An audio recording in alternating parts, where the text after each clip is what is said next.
The happy life of a fun seeker in Marvel. This video is purely for entertainment and does not infringe on copyrights or laws. The rights to the novel and image belong to the original author. We do not claim ownership. Don't like waiting and want to listen to this fanfic in full now? Subscribe to our Patreon, where you'll find the best fanfics. Chapter 151 Black Widow's Mother. Alexei woke up the next morning, still wanting to resist, until he saw Black Widow and Anne. But even though he calmed down, he became incredibly greasy, like a greasy middle-aged man who saw his daughter he hadn't seen in a while, expressing his love in a greasy way.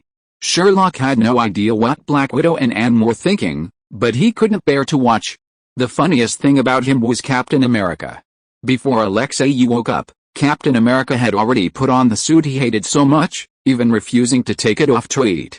Luckily, Captain America's suit was modeled after Batman's, so he didn't have to worry about eating. The funniest thing about Captain America was that, perhaps because he didn't want to face Alexei, he actually spoke in a low voice, just like Batman. He even insisted on not speaking when possible, leaving the entire Avengers wanting to laugh but not daring to. After all, while Alexei, compared to the other Avengers, had some cover-ups to keep his identity a secret, he certainly wasn't as veiled as Captain America, even resorting to forced voice manipulation. Thankfully, everyone knew what Captain America was thinking and, giving him some respect, addressed him as Batman, effectively getting the whole thing over with. Alexei was the only one baffled. After all, in his opinion, Captain America's outfit looked more like Meowth than Batman's. Alexei, however, remained silent, assuming the young man hadn't bought the original suit. After all, the most pressing matter now was Black Widow and Annie standing before him. After a morning of nagging, Black Widow and Annie finally gave in to Alexei's taunting. They pinned him to the ground, one on each side, and began threatening him. Alexei also revealed the whereabouts of Black Widow's mother, Melina Vosikov. Surprisingly, Melina wasn't in Russia, but in Iceland, Northern Europe. Black Widow was speechless, wondering how Melina had managed to send a letter to her greasy adoptive father from such a distant place. Fortunately, they hadn't chosen to leave the country directly, otherwise, relying on that helicopter, the flight would have taken who knows how long. After much discussion, Sherlock ultimately decided to go find Melina. Sherlock reasoned that relying on Tony and other conventional methods was out of the question. Their incident would likely send the entire KGB into a tailspin, and airport and border security would be tightened. Reaching their destination safely would require unconventional means. So, in front of everyone, Sherlock contacted the Continental Hotel, intending to use their connections to leave Russia. It proved a successful decision. After paying all of Sherlock's saved gold coins, which numbered in the dozens, they boarded a private jet and flew to Iceland. Of course, Tony eventually reimbursed them for the gold, and Tony himself seemed quite interested in the Continental services. As for the Continental Hotel, although no one showed their faces, and the Continental staff, aside from Sherlock, had no idea of their identities, they didn't question them, believing they were paid for their services. They simply assumed they were the Queen Bee and her gang of psychopathic friends. If the Continental staff had known they brought a plane load of Avengers, they'd probably have exclaimed, "Mom, I've made it," and given them the best treatment. After a long day of flight, the plane landed safely at the Continental Hotel's exclusive airport in Iceland. Thanks to Sherlock's status, the Continental Hotel allowed Sherlock to rent 2 cars with cash for his departure. Well, not those self-destructing trucks, but regular cars. After dropping Pepper off at the hotel, they drove for another half day until they finally found the home of Black Widow's mother, Melina, in a deserted area. Compared to the prison where Black Widow's father lived, Black Widow's mother's place was the stuff of dreams. It was a large wooden house, remarkably elegant, with a large garden filled with a variety of vegetables. What surprised Sherlock the most was that within Black Widow's mother's garden, there was a farm dedicated to her. There were not only pigs and cows, but also something Sherlock had always dreamed of, goats. After getting out of the car, everyone didn't see Black Widow's mother immediately. It wasn't until Black Widow, Anne, and Alexei had all gotten out that everyone saw Melina emerge from the house, holding a gun. What was most surprising was that Melina was actually following a large, white pig that looked delicious.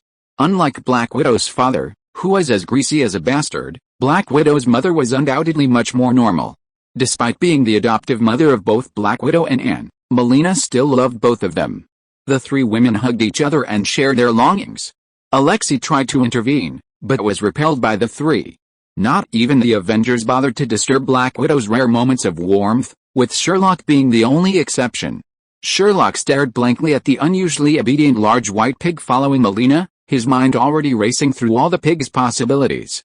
After a moment of reminiscing, the three finally recovered. Melina also noticed Sherlock staring at the large white pig behind her. A malicious smile played on her face, as she also wanted to demonstrate to Black Widow the kind of enemy she was facing. In front of everyone, Melina used the tablet on her waist to demonstrate what a remote-controlled biological toy was. Honestly, everyone's faces were filled with shock and disgust during Melina's demonstration. After all, they assumed anyone who controlled people in this way was not a good person.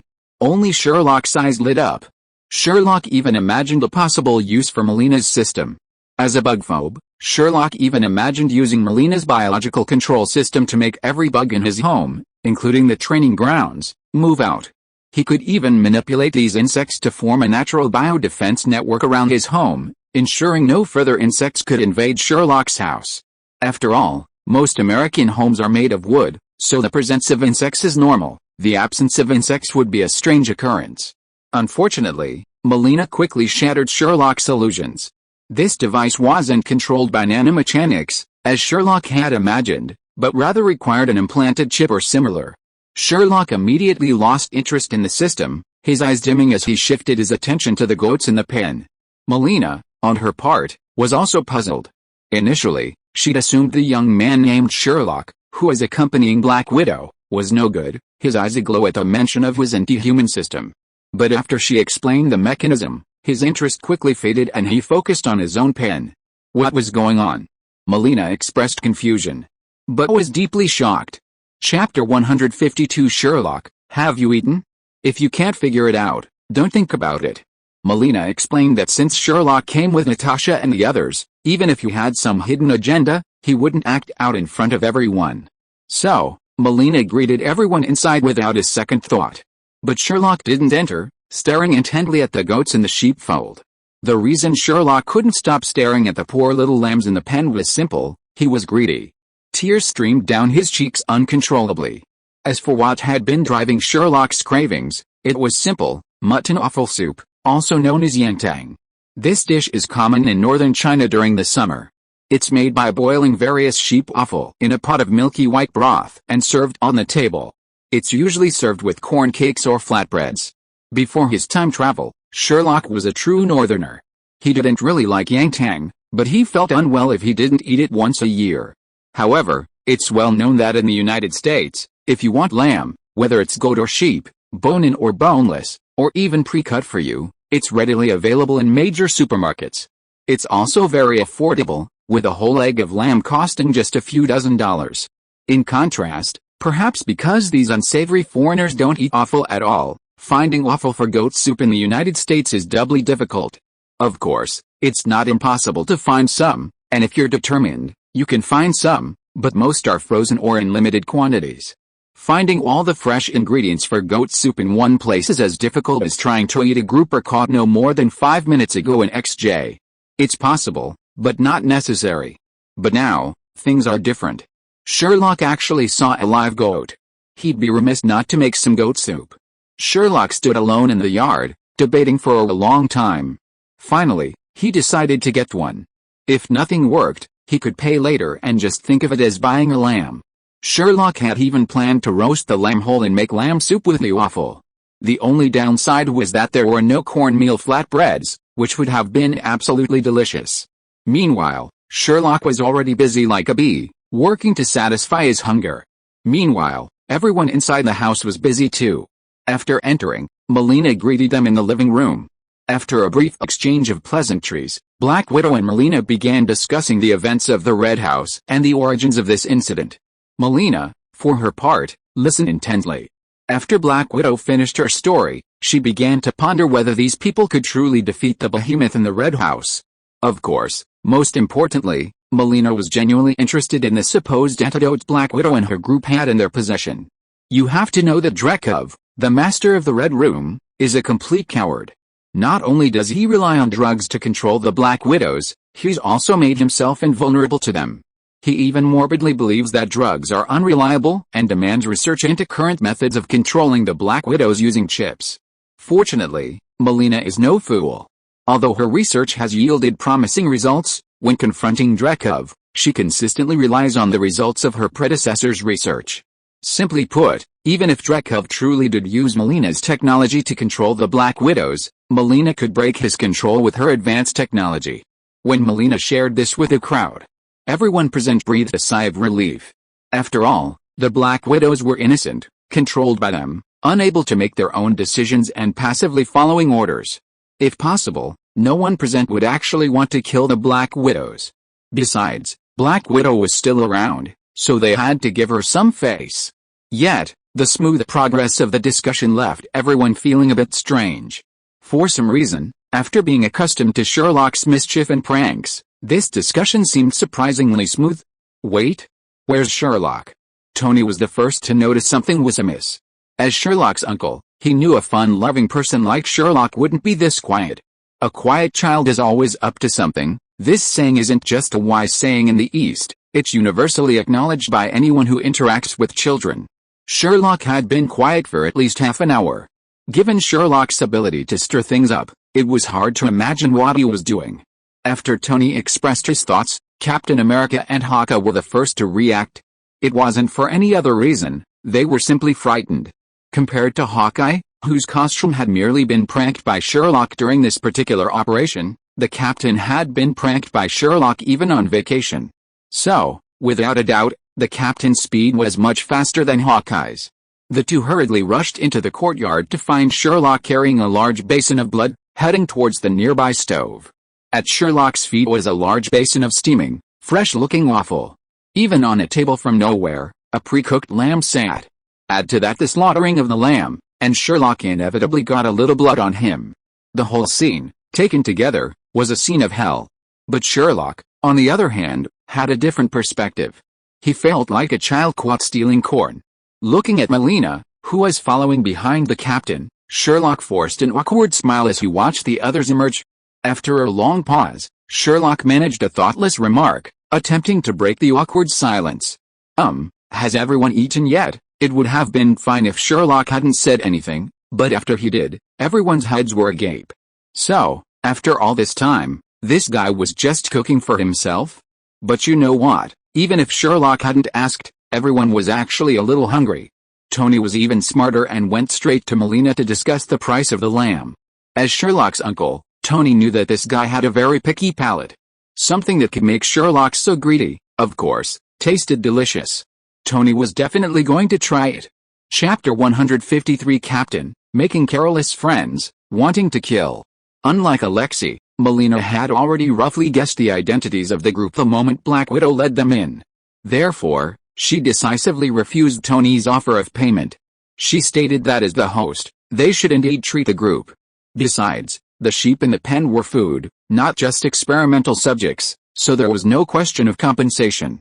Sherlock, who had been a little embarrassed at first, was immediately excited. Without hesitation, he began to call Tony, Captain America, Hawkeye, and Anna to work. Sherlock didn't call on Black Widow and Anne. After all, as Black Widow's family, Sherlock wanted to give Black Widow more time to bond. Everyone else, naturally, understood Sherlock's intention and responded in droves. It was amazing how strong each of them was, and Tony and Anna were especially attentive. At Sherlock's direction, some chopped wood, some carried things, and some handled the ingredients. The cooking process immediately became efficient. As for Black Widow's family, Sherlock had chased them back inside, claiming they were obstacles. Black Widow naturally remembered Sherlock's kindness, even though the brat's words when he chased them away were truly nasty. After sending Black Widow away, everyone's pace picked up again, especially Sherlock, the chef, who was working tirelessly, checking on the seasoning on the roasted whole lamb, then checking to see if the lamb waffle was prepared to his specifications. Thanks to everyone's hard work, and driven by hunger, the aroma of food wafted through the courtyard in less than half an hour, naturally attracting Black Widow's family, who were reminiscing inside. However, when Black Widow's family emerged, everyone's attention was drawn to Black Widow's father, Alexei. The reason was simple: Alexei had put on his battle suit, even though it had never been seen by the public. However, the reason everyone's attention was focused on Alexei was simple: his suit was unbelievably similar to the one Cap wore during the Battle of New York. Aside from the material, pattern, and color, it was practically identical to Cap's suit. Even excluding the pattern, it was practically the same color as Cap's suit with the previous one reversed. Of course, that wasn't the main point. The main thing was how Alexei wore it. It was common knowledge that Alexei's lack of exercise in prison had left him out of shape, yet he still managed to squeeze himself into the suit. The result was that the suit was stretched tight against Alexei's bulging frame, with every inch of flesh vividly accentuated. Coupled with his identical appearance to Cap's, it was hard not to draw parallels between Cap and Alexei. How could one put it? A failure in life, a middle-aged, overweight version of Cap? Damn, that thought made it even more amusing. Everyone looked at Cap with amusement, as if they were witnessing something truly amusing. Even Tony, using Sherlock's cover, quietly took out his phone and took photos. Even Black Widow, standing beside Alexei, was stifling a laugh, her eyes lingering between the captain and Alexei. Watching this, the captain silently groaned inwardly. What a bunch of bad company. On the surface, he tried to control his expression, feigning indifference. After all, he was still cosplaying Meowth. But the slight twitch of his lips betrayed the fact that he was still sulking inside. Especially when he saw Sherlock and Tony stealthily transmitting something to each other on their phones, occasionally letting out a sly chuckle. The string of reason finally gave way, snapping with a bang. Of course, the captain didn't do anything, simply turning and glaring fiercely at Sherlock and Tony. His message was clear: if you two dared to share the photos, you'd be dead. But Sherlock and Tony were just that kind of people, one a pure, innocent, fun-loving person, the other a sly, trouble-making spectator. With sly expressions, the two created a group chat right in front of Captain, then, with their phones facing him, slowly reached for the send button and tapped it. Almost instantly, the Avengers' phones began to buzz, including Captain himself. Captain instantly felt a surge of murderous intent. Fortunately, Alexei didn't know Captain's true identity, nor did he understand the tense atmosphere. Sniffing the delicious aroma in the air, Alexei couldn't resist his appetite anymore and asked directly, "Oh my god, what did you do? It smells so good." As soon as Alexei spoke, Sherlock and Tony didn't give Captain a chance to react. They ran towards him, each dragging Black Widow and her family to the dishes, while also greeting the crowd watching the excitement. Come on, try some. It's delicious, I tell you," Tony and Sherlock chattered back and forth, like vendors trying to sell their wares, as they lured everyone towards the table. Everyone gave the captain a helpless look, then tried hard to suppress their laughter and followed Sherlock and Tony to the table. Hawkeye, especially, was the usually honest man. He felt the joy of a fun-loving person for the first time, and his laughter was almost convulsing. It was a classic case of learning good things is hard, but learning bad things is easy. Ultimately, the captain could only grit his teeth, silently suppressing his urge to beat someone up, and follow the crowd to the table. You know what? Although handling the offal was disgusting, when the bowl of mutton soup was served, everyone was stunned. The word fresh is worthy of being a combination of fish and mutton, and there's no mistaking that. The mutton soup truly embodies this concept to the extreme. Most importantly, after savoring the exquisite flavor, you can season it to your own taste. It's truly amazing. Coupled with Sherlock's roasted whole lamb with crispy skin and tender meat, which was brushed with honey, the entire dining table was silent except for the sound of chewing and the sound of bones falling on the table. Chapter 154 Sherlock, you don't treat me as a human being either? After eating and drinking their fill, everyone slumped over in their chairs, their bellies bulging, to digest their food. The entire table was spotless, with no food wasted. Everyone had eaten a bit too much. Several people devoured the entire lamb, minus the head. Following the principle of relying on the original soup and the original food, Sherlock didn't bother getting up to prepare any digestive drinks. He simply cleared the tableware and stove, then, to everyone's astonishment, pulled out a palm-sized, semicircular white bag. Then, like Doraemon, he stuffed the clean-up stove and tableware into the small bag. Black Widow's family, Captain America, Thor, and the others were especially stunned. This thing, after all, was something Sherlock had made for fun during his road trip. It was essentially the same thing as Newt's suitcase full of magical beasts. Both were the product of the untraceable expansion charm combined with alchemy, the only difference being that Newt's was a box, while Sherlock's was, for his own mischievous pleasure, fashioned into the shape of Doraemon's four-dimensional pocket. But, apparently, aside from Tony's suspicions, the others were unaware of this, and their gazes upon Sherlock were all different. Anna, in particular, was a normal person who exclaimed, "Four-dimensional pocket? What the hell? You're putting a stove in a four-dimensional pocket." Sherlock had naturally prepared a response to Anna's surprise. With a playful air of mischief, Sherlock pulled a gun from his pocket, flashed it at the crowd, and then said, "Of course it's more than just a stove." Sherlock's audacious move left everyone even more stunned. Finally, Black Widow recovered and asked the question everyone was wondering, "Where the hell did you get that thing?" Sherlock answered Black Widow's question honestly. "Of course the wizard gave it to me. I traded my potion for it." After hearing Sherlock's explanation, Black Widow simply stared at him for a moment before giving up. After all, Sherlock's explanation was sound, and SHIELD records documented Sherlock's dealings with a mysterious wizard regarding potions. After their surprise, everyone began discussing how to enter the Red Room. Black Widow's mother, Melina, one of Dreykov's trusted figures, knew the Red Room's location, but she couldn't bring everyone up. According to Melina, she could only take Black Widow, Annie, and the portly captain. After all, Dreykov was a suspicious person by nature. Aside from the few people he kept an eye on, no one else, unless they were dead, would be allowed near the Red Room. Crucially, the Red Room was surrounded by radar and jammers. Any mechanical equipment that approached was either shot down by the Red Room's weapons or had its data altered by the jammers, allowing it to silently bypass the Red Room. Melina's words put everyone in a dilemma. After all, they had come here to help Black Widow, and now that they were on the verge of success, they were told they couldn't help. How ridiculous. Even more frustrating was the fact that they couldn't just storm the prison like they'd planned.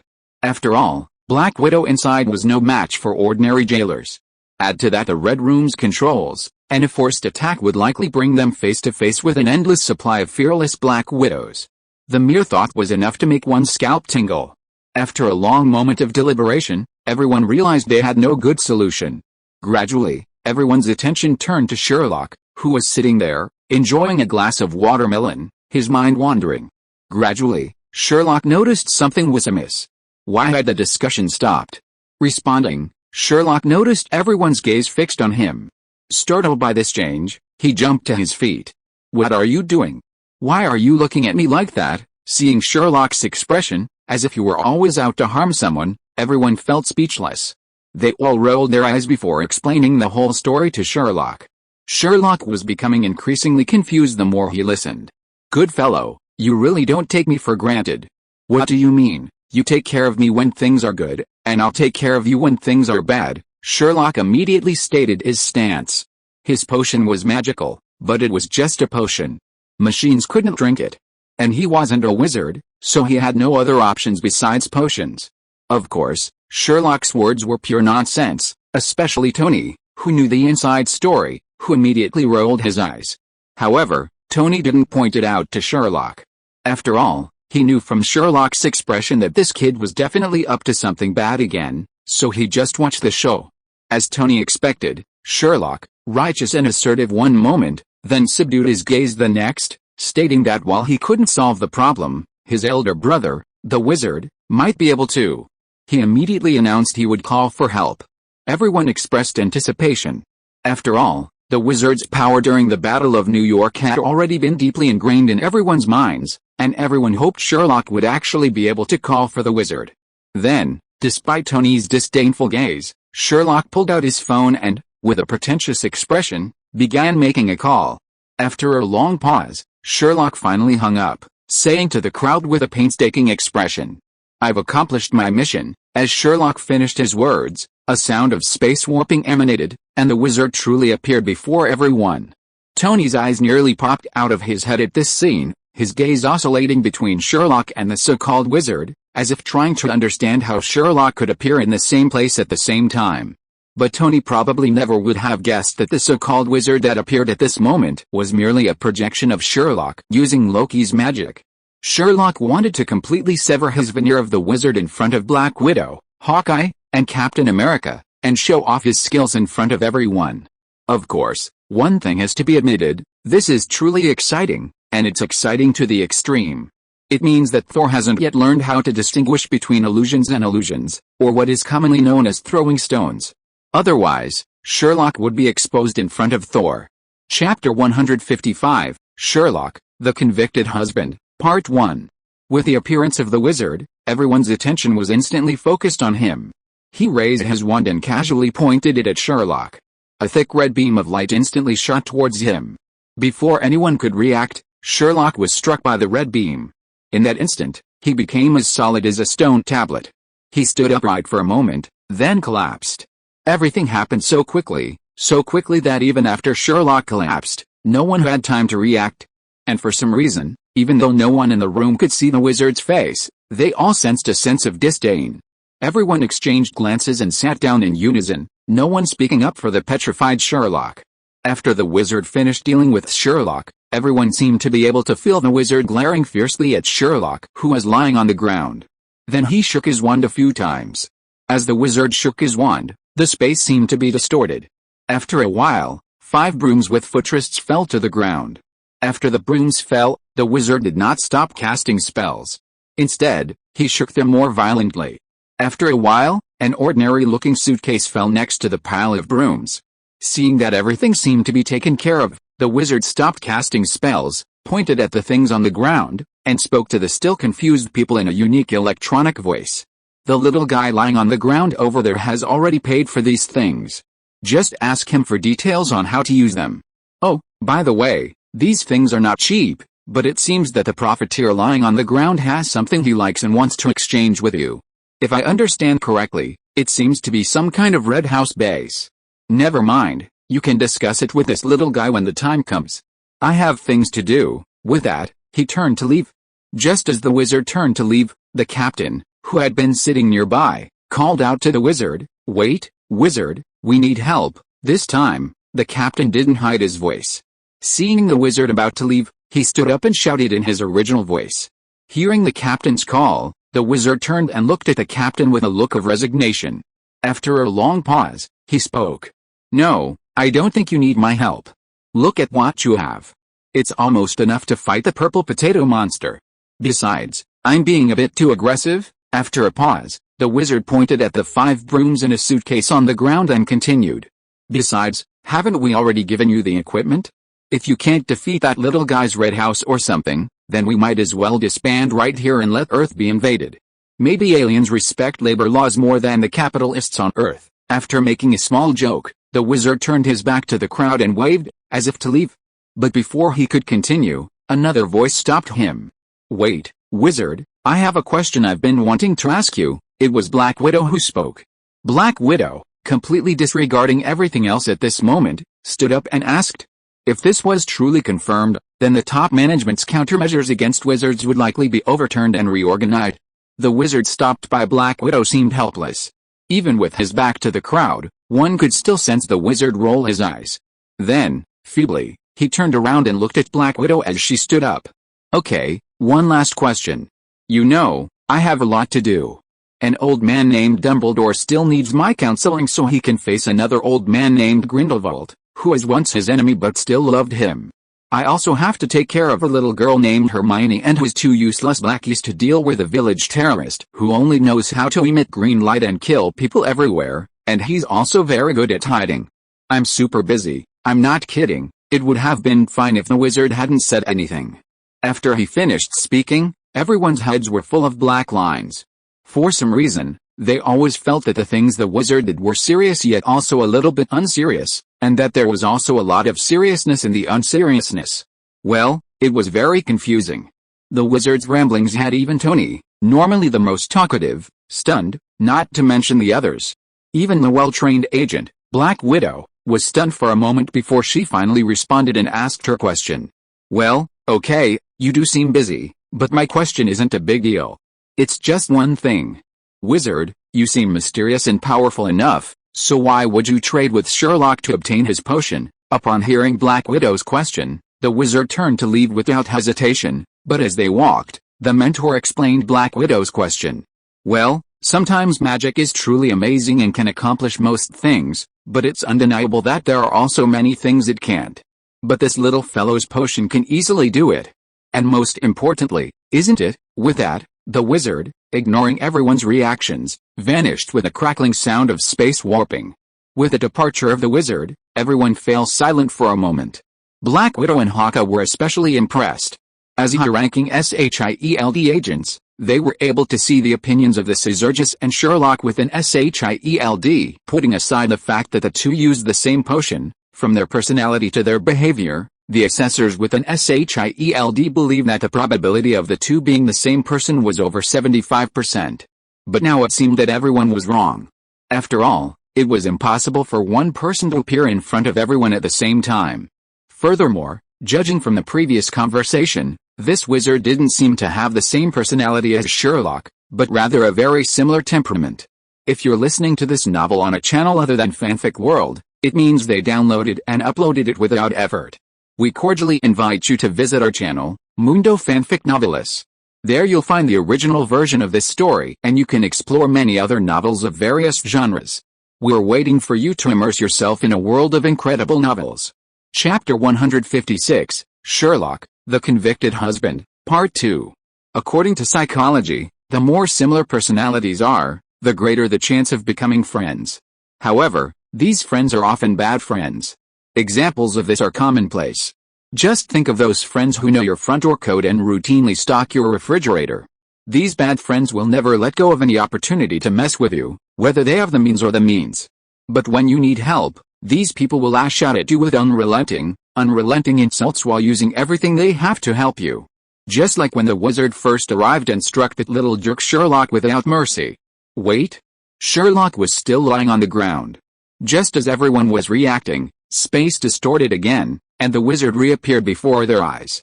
Hey, I almost forgot about this guy, the wizard muttered to himself, casually sending out another gentle white light.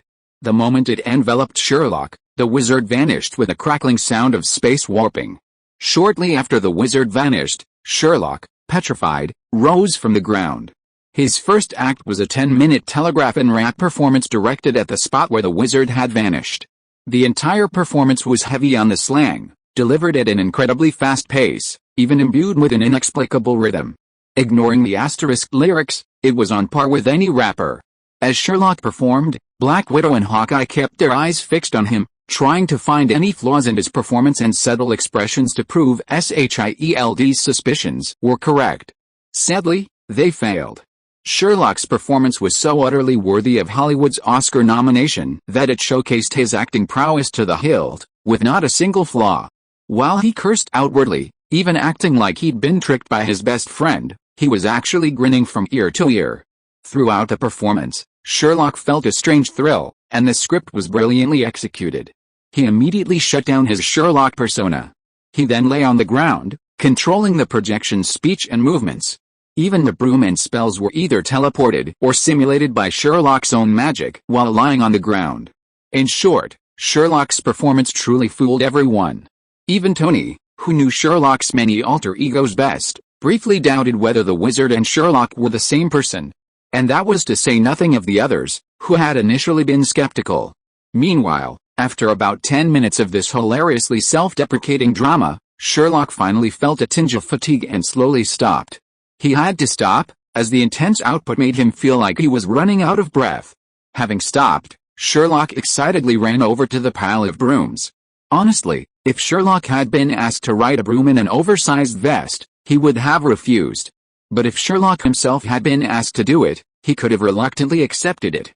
Especially since it wasn't just Sherlock who had to ride, everyone else had too. And let's be honest, Captain America, dressed in a knockoff of Batman's Mumin suit, would have been even more embarrassing than Sherlock himself. Add to that Hawkeye's nano-warrior suit and Thor's Exion suit. Sherlock was confident he wouldn't be the most embarrassing among the crowd of people wearing outlandish outfits and riding brooms, so he didn't mind. As the saying goes, when someone is more humiliating than you, even if you're already feeling humiliated, it won't be as painful. Having cast aside all his burdens, Sherlock was now only filled with curiosity about the flying broom. He excitedly ran over to it, imitating the first-grade flying lesson in the book, raised his arm, and shouted to the broom lying on the ground. "Get up!" As Sherlock's voice fell, the broom on the ground rolled a little before suddenly jumping into Sherlock's hands. Perhaps because Sherlock had invested heavily this time, These flying brooms seemed easy to control. Indeed, the 5 brooms Sherlock had taken out this time were all the famous Nimbus 2000s. After feeling the smooth control of the Nimbus 2000s, Sherlock didn't hesitate and, just as described in the book, straddled the broom and gently pushed off the ground with his legs. In an instant, Sherlock felt his buttocks supported by a soft cushion and slowly lifted into the air. It turns out the books weren't lying. The broom really did have a cushion charm, and it was surprisingly comfortable. Honestly, Sherlock was a bit worried at first about hitting a common male weakness, so he was cautious. Now it seems Sherlock was worrying too much. After successfully taking off, Sherlock began to slowly learn how to operate the broom. It didn't take long for him to master it. The reason was simple, it was point and shoot. Speed was controlled by the body. The lower you lowered yourself, the closer you were to the broom handle, the faster you would go. Holding the broom handle with both hands was controlled like an airplane. Lift up for flight, push down for descent, twist left for left, and twist right for right. To hover, simply hold the broom handle lightly or simply let go and stand upright. It was incredibly easy. Even the advanced gameplay isn't that difficult. Once you're up to speed, you can roll left and right by simply using your waist and arms to sway the broom. If your reaction speed is fast enough, you can even replicate the maneuvers of fighter jets and helicopters with a broom. Did you see Sherlock already trying to catch a cobra with a falling leaf? Chapter 157 The Charm of Magical Items. As Sherlock's flight became increasingly unbridled, none of the Avengers and Black Widow's family on the ground made a move. After all, according to the wizard, Sherlock was the only one who knew how to use this broomstick. If he moved haphazardly, losing control and falling would be a minor issue, but if he actually broke something, that would be a major problem. And there was no telling if the wizard would even come back to fix this new device. Of course, Sherlock knew what he was doing. After about 10 minutes of flying in the sky, the high G-forces from the maneuvers were making him dizzy. It was also possible that Sherlock had simply become disoriented, but that wasn't his fault, considering he had never received pilot training.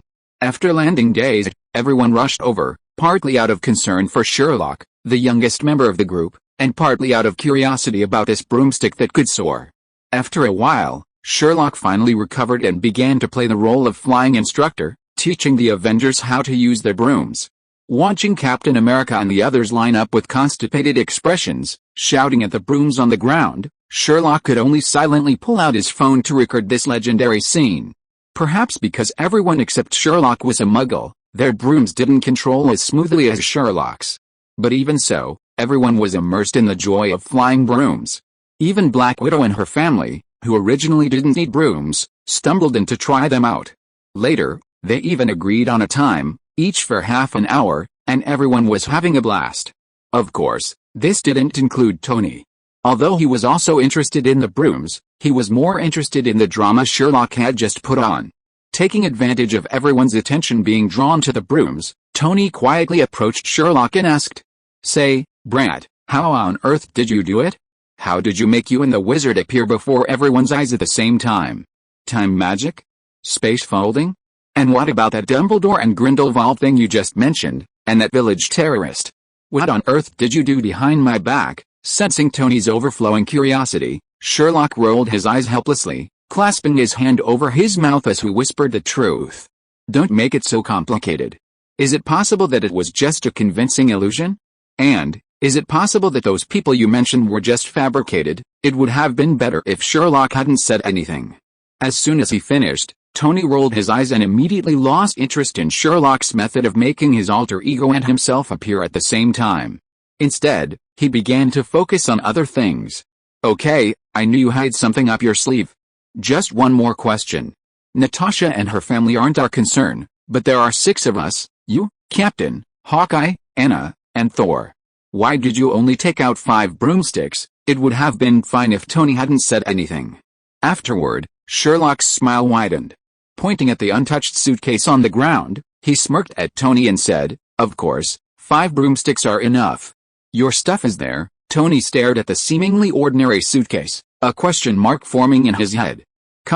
Tony had seen witches ride broomsticks in fairy tales, but flying suitcases were a completely new concept. Seeing Tony seemingly unresponsive, Sherlock's smile widened and he continued. "You haven't even realized this? First of all, the Red Room has radar. A piece of metal like you, flying through the air, even on a broomstick, would be a surefire target. So, instead of letting you fly or ride a broomstick, we'd just stuff you into a box. Then, we'll just go in, close the door, and release the Gundam." Sherlock's expression grew more and more impudent as he spoke, and his voice grew louder, attracting the attention of the Avengers still waiting in line to try out their broomsticks. Those still on the ground turned to look. Everyone took in the size of the box, then glanced at Tony, who stood beside Sherlock, giving him a look that said, "Fend for yourself." Even Tony was stunned by Sherlock's remarks. He gestured to the size of the suitcase, which wasn't very large, and then to his own size, looking at Sherlock with a look of idiocy. The implication was clear: do you want to watch what you're saying? Are you trying to murder me? Even if I were to be dismembered, I wouldn't be able to fit into that small box. And that's without the armor. Seeing Tony's seeming disbelief, Sherlock offered no further explanation. He simply walked over to the box lying on the ground, crouched beside it, and opened it. Sherlock's action stunned everyone the next moment. He opened the box and immediately stepped inside. Then, as if descending a flight of stairs, he descended directly into the box. This scene quickly captured everyone's attention, not just Tony. The others quickly reached the alleyway, but what they saw wasn't the bottom of a box as they'd expected, but a staircase leading down. Everyone looked at each other, and finally, Tony reacted. In his armor, he took the lead and stepped into the box, followed by Sherlock. The staircase wasn't very long. In a matter of moments, Tony appeared at the end, where a bright, spacious open space, roughly the same size as Tony's garage, was located. The only difference was that it was now completely empty. Even so, it was enough to surprise everyone. They even subconsciously thought of Sherlock's four-dimensional pocket. If their guess was correct, this briefcase should be not much different from Sherlock's four-dimensional pocket. Of course, Tony was the most excited. He had even figured out how to arrange this space, which was not much different from his own garage. If Tony's idea really worked, then Tony would have a complete portable laboratory, even able to conduct most of the research and manufacturing related to the armor. Tony's eyes lit up at the thought, and he immediately expressed his desire for the briefcase. Sherlock was not in a hurry. Sherlock had anticipated Tony's idea from the beginning. The briefcase was just bait to lure Tony in. As Sherlock expected, Tony, the big fish, took the bait. The two began a very intense business negotiation. In the end, Tony waited until the matter was over, modified his Gundam armor into the Lancelot Mecha and Lelouch and gave it to Sherlock, and also helped to maintain and upkeep the Red House base that Sherlock had obtained. The deal was completed. Chapter 158: The Charm of Physical Props. After a friendly business negotiation with Tony, everyone agreed on the vehicle issue. The only remaining issues were weapons and the antidote.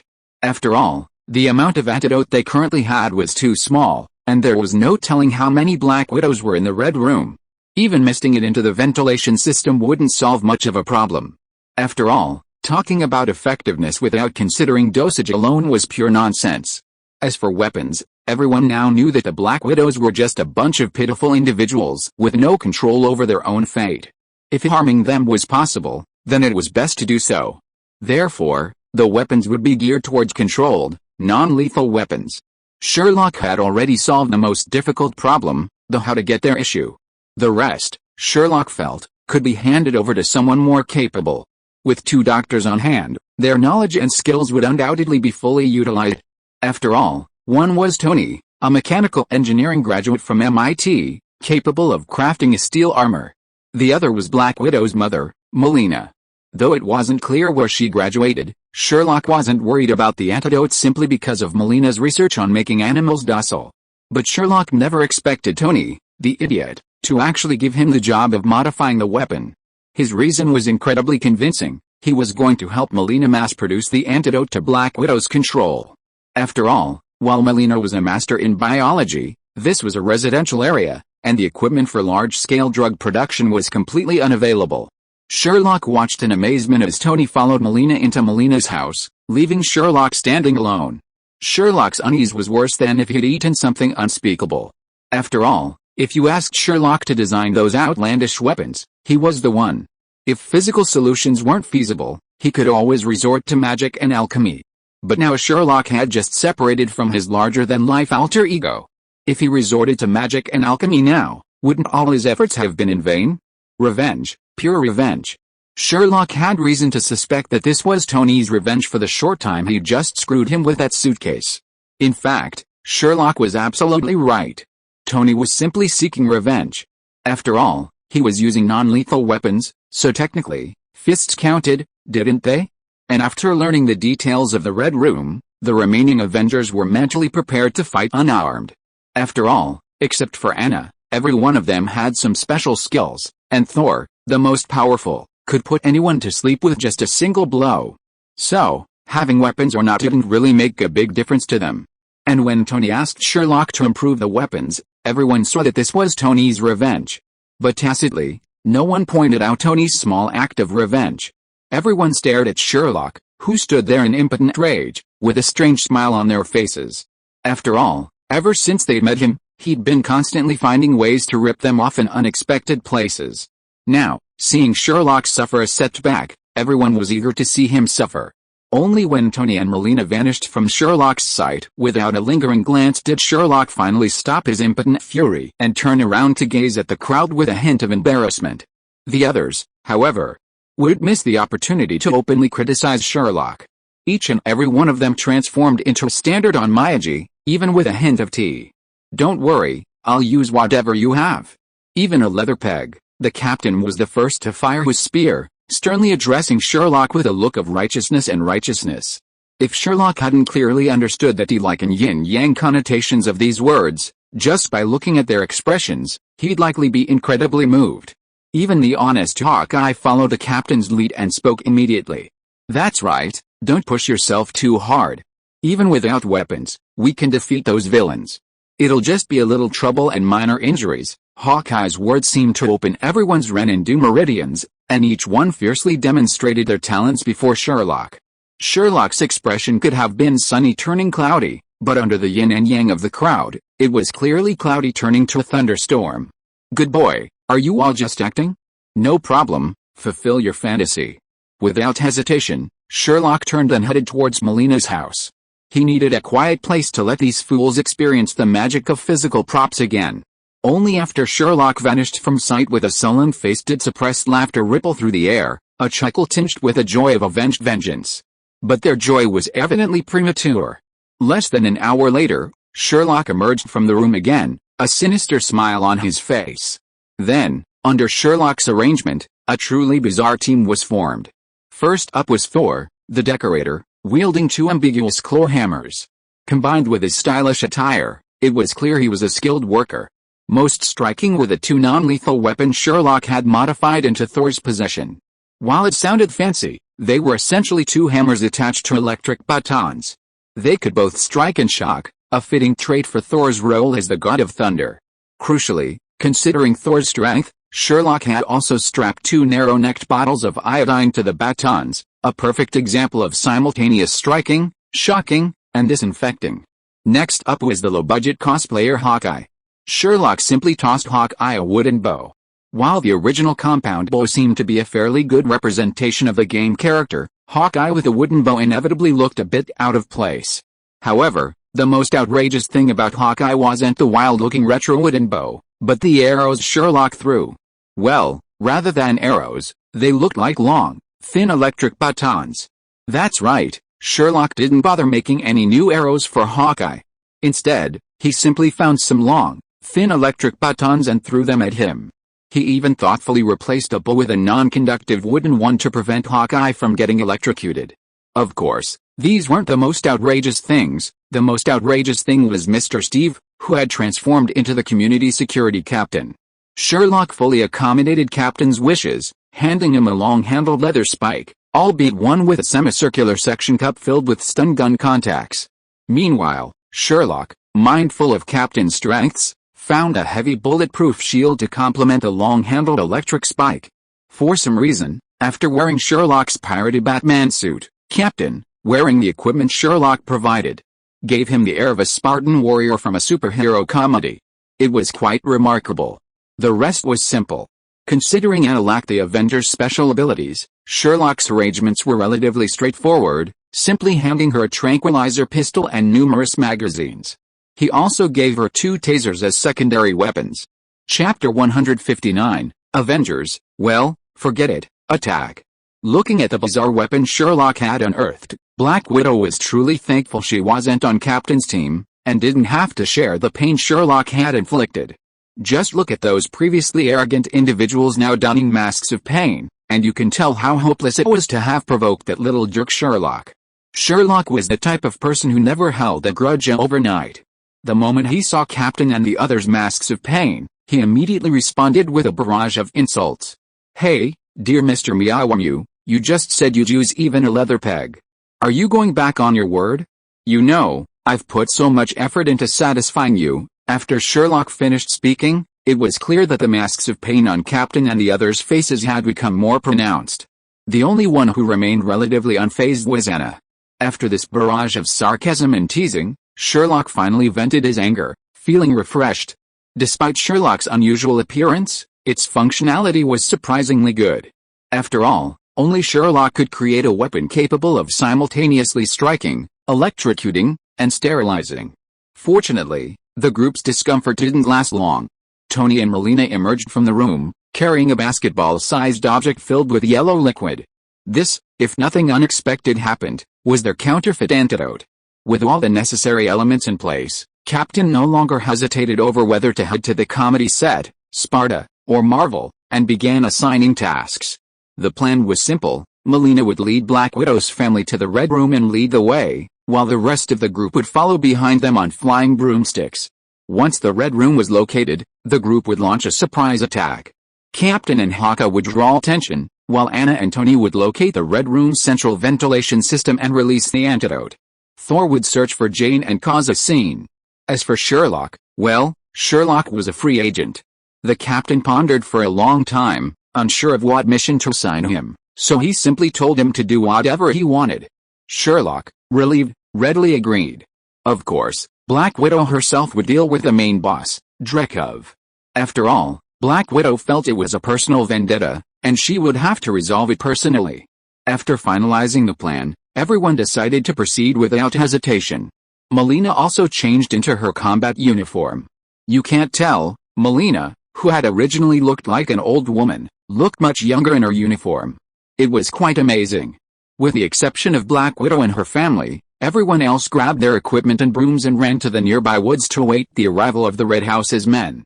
Moments later, a sci-fi-looking plane slowly landed not far from Melina's house. Hiding in the woods, everyone watched helplessly as the Black Widow stormed into Melina's house. A short while later, they saw several people carrying Black Widow, Anne, Alexei, and Melina out. As they boarded the plane, the engines roared once more. Everyone quickly jumped on their brooms and flew after the takeoff. After a long, uneventful flight, they followed the plane through a thick layer of clouds and finally saw the Red House in its original form. No wonder Sherlock was so obsessed with the Red House's base. It turned out to be a Soviet-style mechanical floating tower. Sherlock's mouth watered at the sight of the Red House. Well, while it looked different from the Damocles Tower tourists had imagined, it wasn't impossible to modify it. And even without modifications, it still suited Sherlock's taste. What man could resist such a massive machine, especially one with a Soviet-style design? It was as if the Red House's base was perfectly suited to Sherlock's aesthetic. As Black Widow's plane slowly entered the massive floating tower of the Red House, the captain no longer hesitated, his gaze fixed firmly on the behemoth before him. Avengers. Forget it, let's just attack, the captain, once so imposing, sighed helplessly after taking in his teammates. His aura vanished in an instant, and he immediately ordered the attack. It's no wonder the captain felt helpless. After all, looking at the outlandish outfits and weapons around him, he simply couldn't muster the courage to shout Avengers. Of course, while the captain felt uncomfortable, the others were more tolerant. Upon hearing the captain's order, they rushed into the tower without hesitation. It's worth noting that everyone entered from a different location, better attracting the enemy's attention. The box containing Tony was already in Anna's hands. As everyone quickly dispersed and entered the Red House's floating tower, Sherlock, in turn, felt less anxious. To be honest, compared to this floating tower, Sherlock had absolutely no desire to participate in the early battles with the Black Widows. After all, they weren't real enemies, and fighting them wouldn't be fun, so Sherlock had no desire to engage. Moreover, rather than fighting, Sherlock wanted to fully explore this engineering marvel. If only I could remain unseen, the thought had barely entered Sherlock's mind when he sensed something was amiss. It felt like maybe he could actually pull it off. Since no one else was around, Sherlock double-checked before taking out his wand and casting a disillusionment charm on himself. Then, leisurely, he rode his broom through an earlier entrance. The main idea was to get something for nothing, to just sit back and relax. Of course, Sherlock wasn't really playing it safe. He used the disillusionment charm's concealing effect to openly use his wand to restore himself. Sherlock almost cursed along the way. There were traces of the battle between the Avengers and Black Widow everywhere. You know, this floating tower belonged to him after the war. Sherlock felt heartbroken when he saw every damage. Chapter 160 Everything is Over, Part 1. Of course, while Sherlock was protected by the disillusionment charm, he wasn't completely incorporeal, and he'd occasionally run into one or two unlucky Black Widows. But for Sherlock, wand in hand, dealing with these isolated individuals was incredibly easy, a stunning spell, no spells needed at all. Honestly, even after fading into invisibility and transforming into a sly gaggle of gamblers, Sherlock saw many scenes rarely seen normally. The most fascinating moment for Sherlock was when he stumbled upon Thor possessing Jane. Jane was imprisoned in what looked like a laboratory, and Thor, by sheer luck, had actually found Jane's location. After fighting his way through, he finally rescued her. Unexpectedly, Jane's first reaction upon seeing Thor was to give him a solid smackdown. Then, tearfully, she rushed into his arms, accusing the Red Room of inhumanity. How could she, a PhD in astronomy, be forced to study biology and create an antidote for something she'd never heard of? If she had anything to do with physics, Jane wouldn't have been so upset. And the worst part was, their excuse was perfectly valid. Jane had minored in biology in college. Looking at Jane's expression now, you could tell how aggrieved she felt upon hearing the news. Did these bastards even know what it meant to make up credits? Who knew that biology they'd used to make up credits would even be useful after she became a doctor in astronomy? Honestly, Jane had spent this whole time reviewing every conceivable bit of biology she could think of, still having no idea how to crack the antidote they'd asked her to research. Most importantly, Jane was utterly nervous the entire time, terrified of being discovered as a complete idiot by the Red Room and getting beaten up. Luckily, Jane's acting was pretty good, and the Black Widows in the Red Room were a bit dazed due to the controls, so Jane was able to manage the deception. Sherlock listened to Jane's accusations, silently cast a silence on himself, and then rolled on the ground in laughter. It's fair to say that the Red House's owner, Dreykov, is truly a genius. As a nerdy, last-century geek who never leaves the house, he probably had no idea that colleges now even have the concept of accumulating credits. Of course, the Red House itself is full of interesting places, and Sherlock was truly amazed. The Russians, truly a fighting nation, managed to construct a floating tower using diodes and machinery, which was enough to amaze Sherlock. The entire Red House base is a fusion of last-century technology and modern technology, and the fusion of the two often creates a unique collision. A prime example is the talking Widow Thorn maintenance machine, which resembles the refrigerator from Atomic Heart. Sherlock found a repair shop and found a faulty maintenance machine that was just as full of swear words as the refrigerator. The only difference between the two was that this maintenance machine lacked the refrigerator-burning tentacles of Atomic Heart and was merely a mouthful of verbal abuse. However, this also resulted in this maintenance machine being even more fiery than the refrigerator from Atomic Heart. Well, Sherlock decided to keep the burning maintenance machine. He thought it might be useful to modify it slightly, turning it into a weapon maintenance or sales device for his training grounds. He might even be able to generate some extra revenue from it. Of course, he had to be careful not to let the thugs at the training ground do anything unspeakable with it. Of course, something so over the top was definitely off limits to little Lorna and little Mindy. Those two were already incredibly perverted, and if they were to be led astray by this burning maintenance machine, Sherlock couldn't imagine what would happen. With the sound of air pressure being released, the entire Red House base fell silent. At the same time, Black Widow's voice echoed through the comms. Following Black Widow's instructions, Sherlock revealed himself and quickly rode his broom to the top of the tower. Upon landing, he saw Black Widow exiting a large door. Sherlock couldn't resist his curiosity and asked, "Black Widow, have you dealt with that pervert named Dreykov?" Black Widow said she was somewhat used to Sherlock calling her Black Widow. She shook her head slightly at Sherlock, and seeing the question mark slowly rising above Sherlock's head, Black Widow calmly pointed to the door behind her. Curious, Sherlock glanced past Black Widow. It would have been fine if he hadn't looked, but when he did, Sherlock exclaimed, "Wow, have you ever seen what it's like to be overwhelmed by women? And not just women, but all of them beautiful women." Normally, Sherlock would have only dreamed of this, but this pervert named Dreykov had actually done it. Overwhelmed by beautiful women, and more of them constantly pouring into this empty room, which looked so intriguing. Honestly, if Sherlock hadn't been able to hear Dreykov's screams even from the doorway, he might have been a little envious of him. Of course, Dreykov's fate was inevitable. Even a single spit from those deranged Black Widows would likely drown the pervert, not to mention that a single spit wouldn't even satisfy them. And there might even be some perverts asking why such a villain as Dreykov was being rewarded. Well, if nothing unexpected happened, the end result would likely leave Dreykov in human form, which would be considered a lenient punishment from the Black Widows. Sherlock got goosebumps just by looking at her, and quickly hid behind Black Widow. The reason was simple: these women were simply too terrifying. Soon, at Black Widow's call, the Avengers and her family arrived at what was essentially the control center for the entire Sky Tower. The reason was simple: they were to discuss their next move. The Sky Tower base itself was simple: Sherlock would own it. The challenge lay in how the Black Widows would handle it. Ultimately, everyone agreed to give Sherlock control. Those willing to leave could leave, while those unwilling to leave could join Sherlock's training ground. Sherlock naturally refused, considering how many more mouths would have to feed, not to mention the Black Widows, who had been under their control for so long, might not agree. However, Sherlock was surprised to find that many of the Black Widows actually agreed to the Avengers' proposal. Only a small number, wanting to lead a normal life, left the base. This left Sherlock speechless, but he couldn't refuse the Black Widows. After all, each of the remaining Black Widows was alone, and who knew what would happen if they were released into society. Ultimately, Sherlock reluctantly accepted the offer.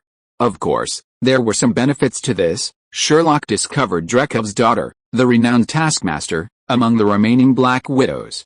Taskmaster was still relatively new in training and looked a bit immature, but no one could deny his immense talent.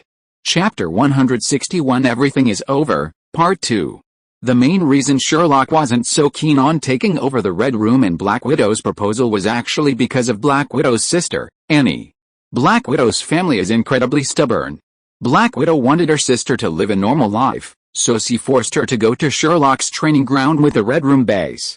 Annie, on the other hand, wanted to help her sister, whether it was work or personal matters. She was even willing to join SHIELD, just like Black Widow. The sisters' ideas were utterly different, but they both wanted the best for each other. Ultimately, the two sisters resorted to the most primitive solution, a fight. However, their solution proved effective. Annie quickly agreed to Black Widow's proposal and followed her to Sherlock's training ground with a Red Room base. However, neither of them asked Sherlock's opinion at all times. Sherlock's reluctance was simple: she was Black Widow's sister. Who wants someone who can spy on them at any moment? But Sherlock's objections were shattered by Anne's chuckled response: "If you don't agree, then this so-called base probably won't be yours." Sherlock couldn't believe his ears. "Damn it. Do you want to hear what you're saying?" Sherlock couldn't understand why Anne's 37-degree mouth could utter such cold words. Ultimately, Sherlock could only hold his nose and bear it. What else could he do? Fortunately, Black Widow finally comforted the wounded Sherlock. After all, there weren't many Black Widows in the base at the moment. Most were hiding their identities and unknown whereabouts. The Black Widows who had agreed to accompany the base to Sherlock's home likely had a mission to free their sisters, so the number of them remaining in the base wouldn't be too large. Hearing Black Widow's explanation, Sherlock finally smiled. After agreeing on all the follow-up matters, the captain and Hawkeye, freed from all worries, immediately took their leave. Then, at breakneck speed, they mounted Sherlock's flying broom and disappeared into the Red House base. No one was worried about how the two would get back to the United States. Even putting aside Captain America, the old-fashioned Hawkeye, after being a SHIELD agent for so long, he still had some skills. The reason for their anxiety was ultimately their suits. Such embarrassing things, neither of them wanted to wear them for even a minute. Sherlock figured that after leaving the Red House base, they would immediately change out of their suits as soon as they found a store, without a second thought. As for the flying brooms distributed to everyone, Sherlock honestly hadn't considered recycling them. He just considered them a gift. After all, if nothing went wrong, they would either become collectibles or children's toys. Even if they did use them, it would probably only be during solo missions. And Sherlock, a profiteer, wouldn't provide after-sales service. If someone was so foolish as to dismantle the flying broom and damage it, it would be a real disaster. Even if Sherlock went to the toilet, he wouldn't cover the damage. While the alchemy on the flying broom wasn't difficult, it was still incredibly complex and would be a daunting task to repair, something Sherlock wasn't prepared to trouble himself with. After Captain and Hawkeye left, Anna also took her leave. She was a K employee, and this operation was purely a favor. Neither Sherlock nor Tony offered to reclaim Anna's equipment. The equipment and the magic broom were simply considered Anna's service fee. After Anna's departure, only Tony, Sherlock's nephew, and Black Widow's family remained. After confirming that Anne would be responsible for driving the base to Sherlock's training ground, Anne gave Sherlock a magical gadget.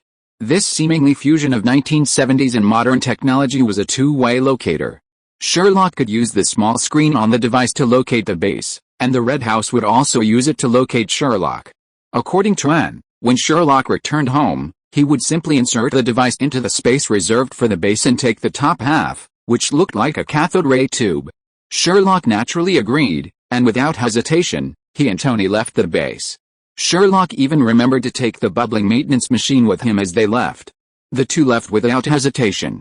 After all, they still had to pick up Pepper Potts at the Continental Hotel, and Black Widow's family was still there, so they wanted to give Black Widow some time to spend with them.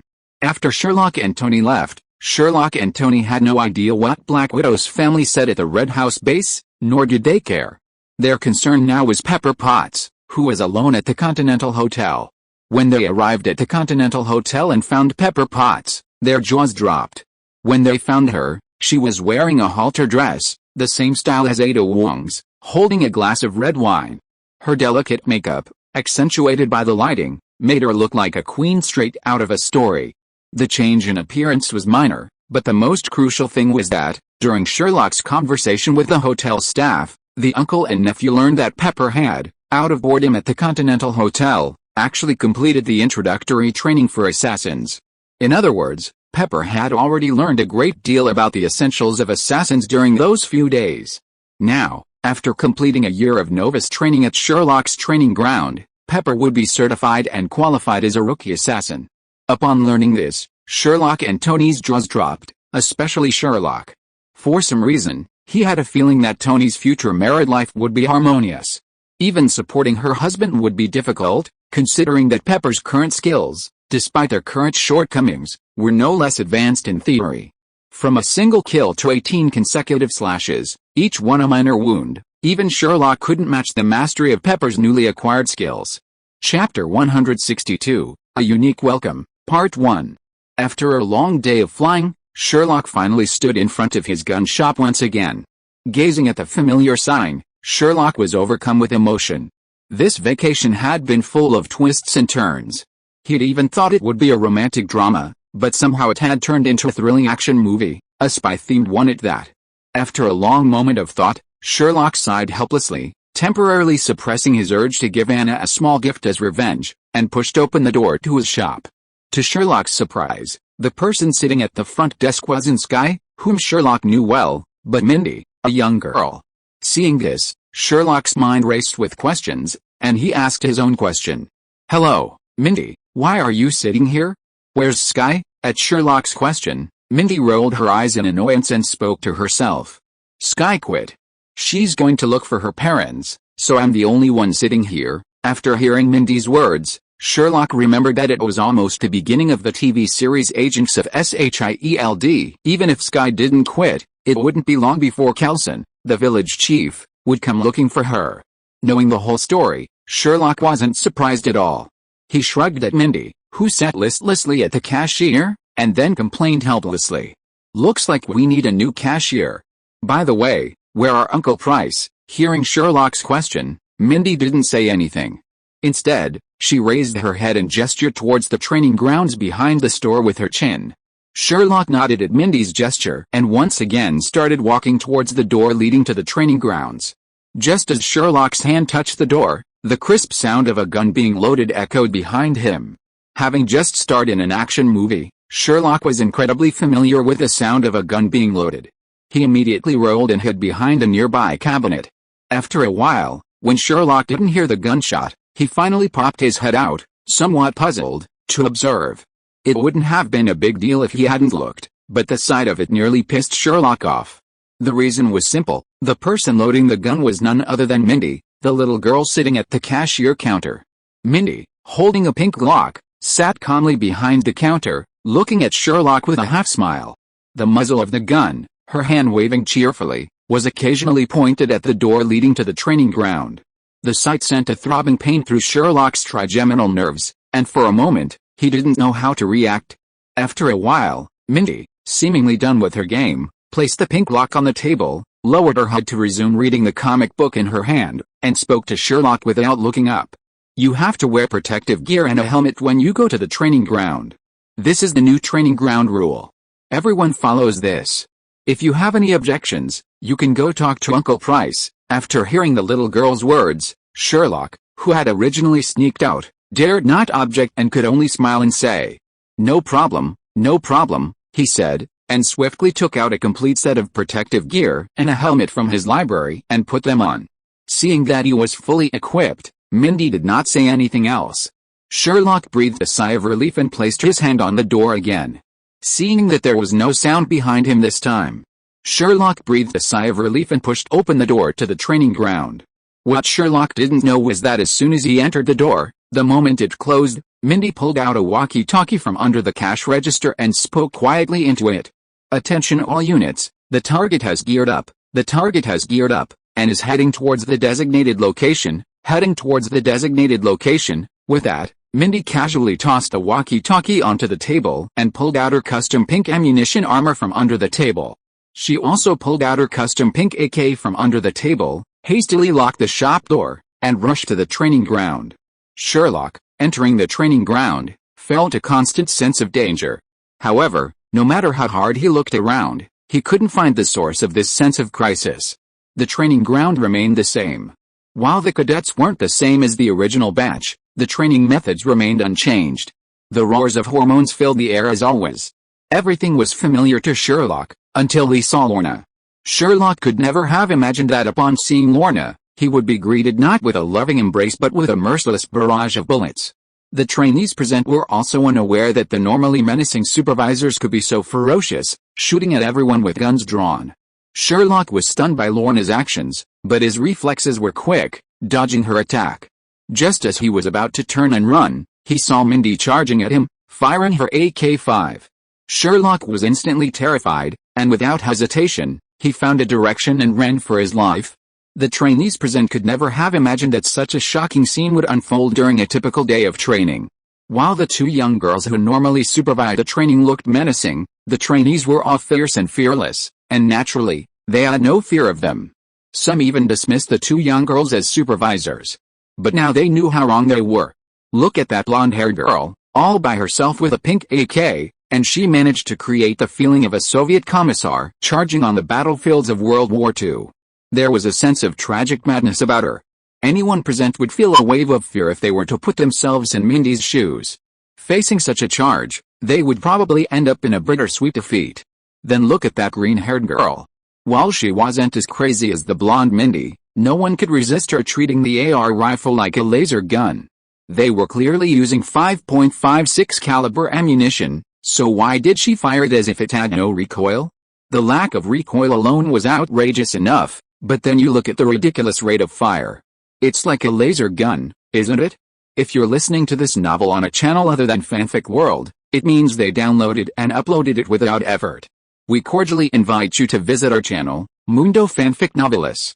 There you'll find the original version of this story and you can explore many other novels of various genres. We're waiting for you to immerse yourself in a world of incredible novels. Chapter 163: A Unique Welcome, Part 2.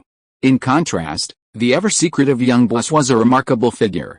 Facing the frenzied attacks of the two little girls, He'd managed to hold off the two for so long using only flashbangs and smoke grenades. And he remained vibrant and seemingly unharmed, truly remarkable. However, only one's own family can truly understand their own suffering, and Sherlock understood the meaning of this statement profoundly. In just a short while, Sherlock had already changed through nearly 6 sets of body armor.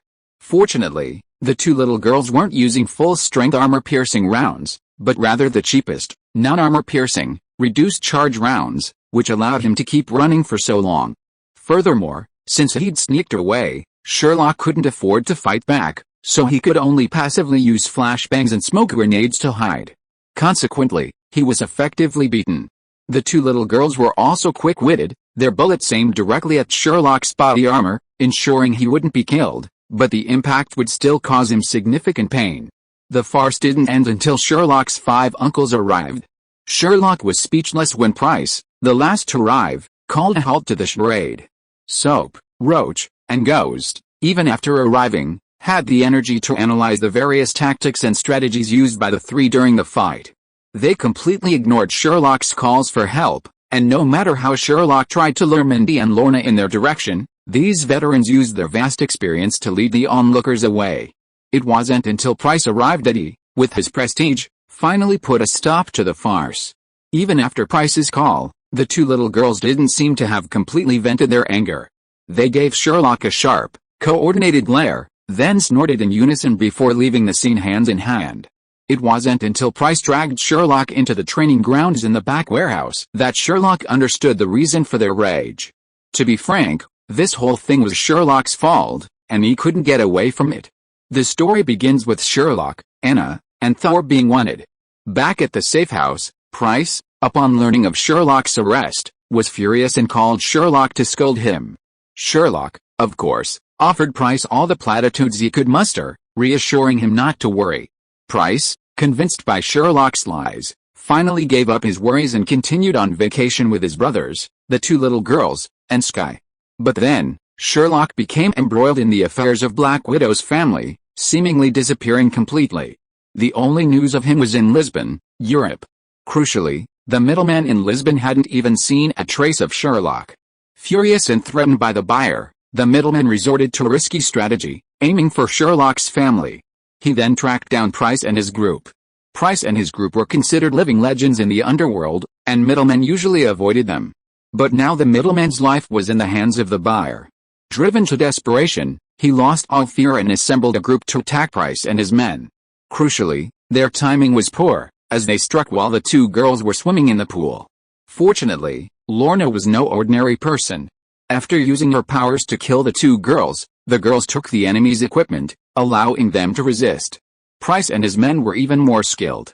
Despite being on vacation, their skills allowed them to easily loot and replace the weapons, easily completing the counterattack. After finding out the truth behind the incident, Price was furious, but he felt compelled to clean up Sherlock's mess. Ultimately, Zia Okiang and Gates guarded the girls and Skye, while Price, along with Ghost and Soap, personally cleaned up Sherlock's mess.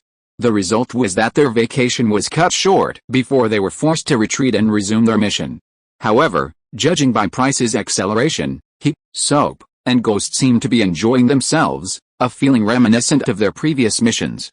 Sherlock even had reason to suspect that the two girls were so angry because Price and his team hadn't brought them along this time. Of course, Sherlock couldn't say this suspicion out loud, otherwise there was no guarantee that Price wouldn't pull out a gun and teach him a lesson, just like the girls had. And honestly, Sherlock felt quite aggrieved. After all, he had been involved in the entire process under his real name. After all, Sherlock never imagined that a relaxing vacation would turn into a romance and finally into an action film. If Sherlock had known it would turn out like this, he would have at least gone anonymous. Wouldn't it be better to use his main account? After understanding the whole story, Sherlock didn't blame the two crazy girls. He could only admit that he had raised them a little wrongly. Other girls would punch you in the chest when they were angry, but at the very least, they would just ignore you. My own 5.56 hits you in the chest, mixed with a little 7.62. Luckily, there's something called bulletproof vests in this world, otherwise, no one would be able to withstand the wrath of these two lawless. Sherlock gave an awkward laugh and told Price about his ordeal. Honestly, Price was practically bursting with laughter when he heard his own pigs finally knew how to dig up cabbages. But when Sherlock saw what happened next, Price was practically pissed off. Just like that, the cabbages were gone. Gone, gone. When Sherlock mentioned building a floating tower base and recruiting all the Black Widows from the Red House, Price couldn't contain his anger any longer. He was knocked down with a single punch by Sherlock. When Sherlock regained consciousness, he found himself strapped to numerous soft stab-proof vests, so densely packed that everything except his head was covered. What made Sherlock feel most uncomfortable was that he was hanging upside down in the air at this moment, just like a sandbag. Huh? Wait, sandbag? With Sherlock's efforts, he finally turned around and saw the situation at the door clearly. He saw that Sherlock's 5 uncles grinned and snapped their fingers, and walked towards Sherlock with brass knuckles on. The two Lawless, Lorna and Mindy, were leaning against the door with a smile, each holding a bag of potato chips, looking like they were eating melons online. Looking at the 5 uncles who were gradually approaching and the gradually perverted expressions on their faces, Sherlock once again recalled the fear of being dominated by his uncles. No. No. Let me go. Don't come over. You are torturing me. Crush the belt. Chapter 164. The base is in place. In the end, Sherlock couldn't dodge the blow, though it didn't hurt all that much. But even without the pain, it was still excruciating. While the thick, soft, stab-proof vest Sherlock was wearing provided some protection from actual injury, it couldn't guarantee that the impact of Sherlock's uncle's blows would be adequately absorbed. The sensation was truly bizarre. It certainly didn't hurt, but it felt like a hard punch in the stomach. Furthermore, Sherlock was suspended upside down in midair, surrounded by his 5 uncles, each one delivering a punch that gave Sherlock a taste of what a pendulum swing felt like. Yes, a real hammering. In the end, Sherlock was beaten to pulp by his 5 uncles, nearly making him vomit bile. But Sherlock had truly learned his lesson. Although he didn't understand why he was being beaten, he wasn't worried at all. After all, he knew Price's character all too well. Merits are rewarded, and mistakes are dealt with, though afterward, they'll usually explain their mistakes. As for whether Price and the other 5 felt guilty about treating Sherlock like this? Haha, you're overthinking it. As the ceiling of the ordinary world, they'd done countless dirty work during their time on the job. How could they possibly feel guilty? With a mindset of avoiding death or disability, if you ask, it was to help Sherlock make up for the prisoner of war training he'd been trying so hard to avoid. After the 5 of them had vented their anger, Price finally let Sherlock go and began explaining why he dealt with him. It's actually simple: balance. The primary reason Sherlock's training grounds thrived amidst forces so diverse they could fill the entire criminal codebook is balance. Price and his team were powerful enough, yet small in number. This created a strange balance. Dealing with Price and his team wouldn't be worth it. Furthermore, if any of the 5 escaped, the organization and the mastermind behind the attack would face a relentless pursuit from the ceiling of ordinary people. And most importantly, Price and his 5 companions truly possessed something, at least within the realm of ordinary people. Even more exaggerated, given the advantageous terrain, any one of Sherlock's 5 uncles could easily defeat Hawkeye. Most importantly, within this training camp, Price and his team truly taught. With sufficient funds, they could even help you enjoy the protection of the Navy SEAL. Coincidences and miracles alike combined to create Sherlock's arguably largest underground training base in North America. But now, Sherlock's recruitment of Black Widows has clearly upset this balance. While not every so-called Black Widow possesses the skills of Black Widow, it's undeniable that even a degraded Black Widow, in sufficient numbers, could create a significant impact and intimidate those forces. Once that fragile trust is truly broken, Sherlock's training grounds might be a minor issue. He could easily face retaliation. Of course, all of this assumes that these people are unaware of Sherlock's relationship with the Avengers. Otherwise, if the Avengers take action, it would be a completely different story. However, there's still some room for maneuver.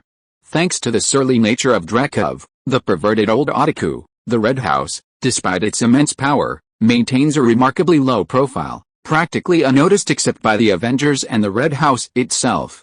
The number of people on Earth who know of the Red House's power can be counted on one hand, and none of them are Sherlock's training ground clients. The reason they're punishing Sherlock is simply to teach him a lesson and stop taking everything back. Sherlock can only pout, uninterested in these twists and turns. He suspects Price and the others are punishing him primarily as revenge for ruining the precious vacation. But Sherlock doesn't have the courage to test this theory, lest Price, truly embarrassed, find an excuse to punish him. During their initial training, Sherlock had vehemently resisted POW training, and now he wouldn't give Price and the others any reason to complete the training he had so hard to escape.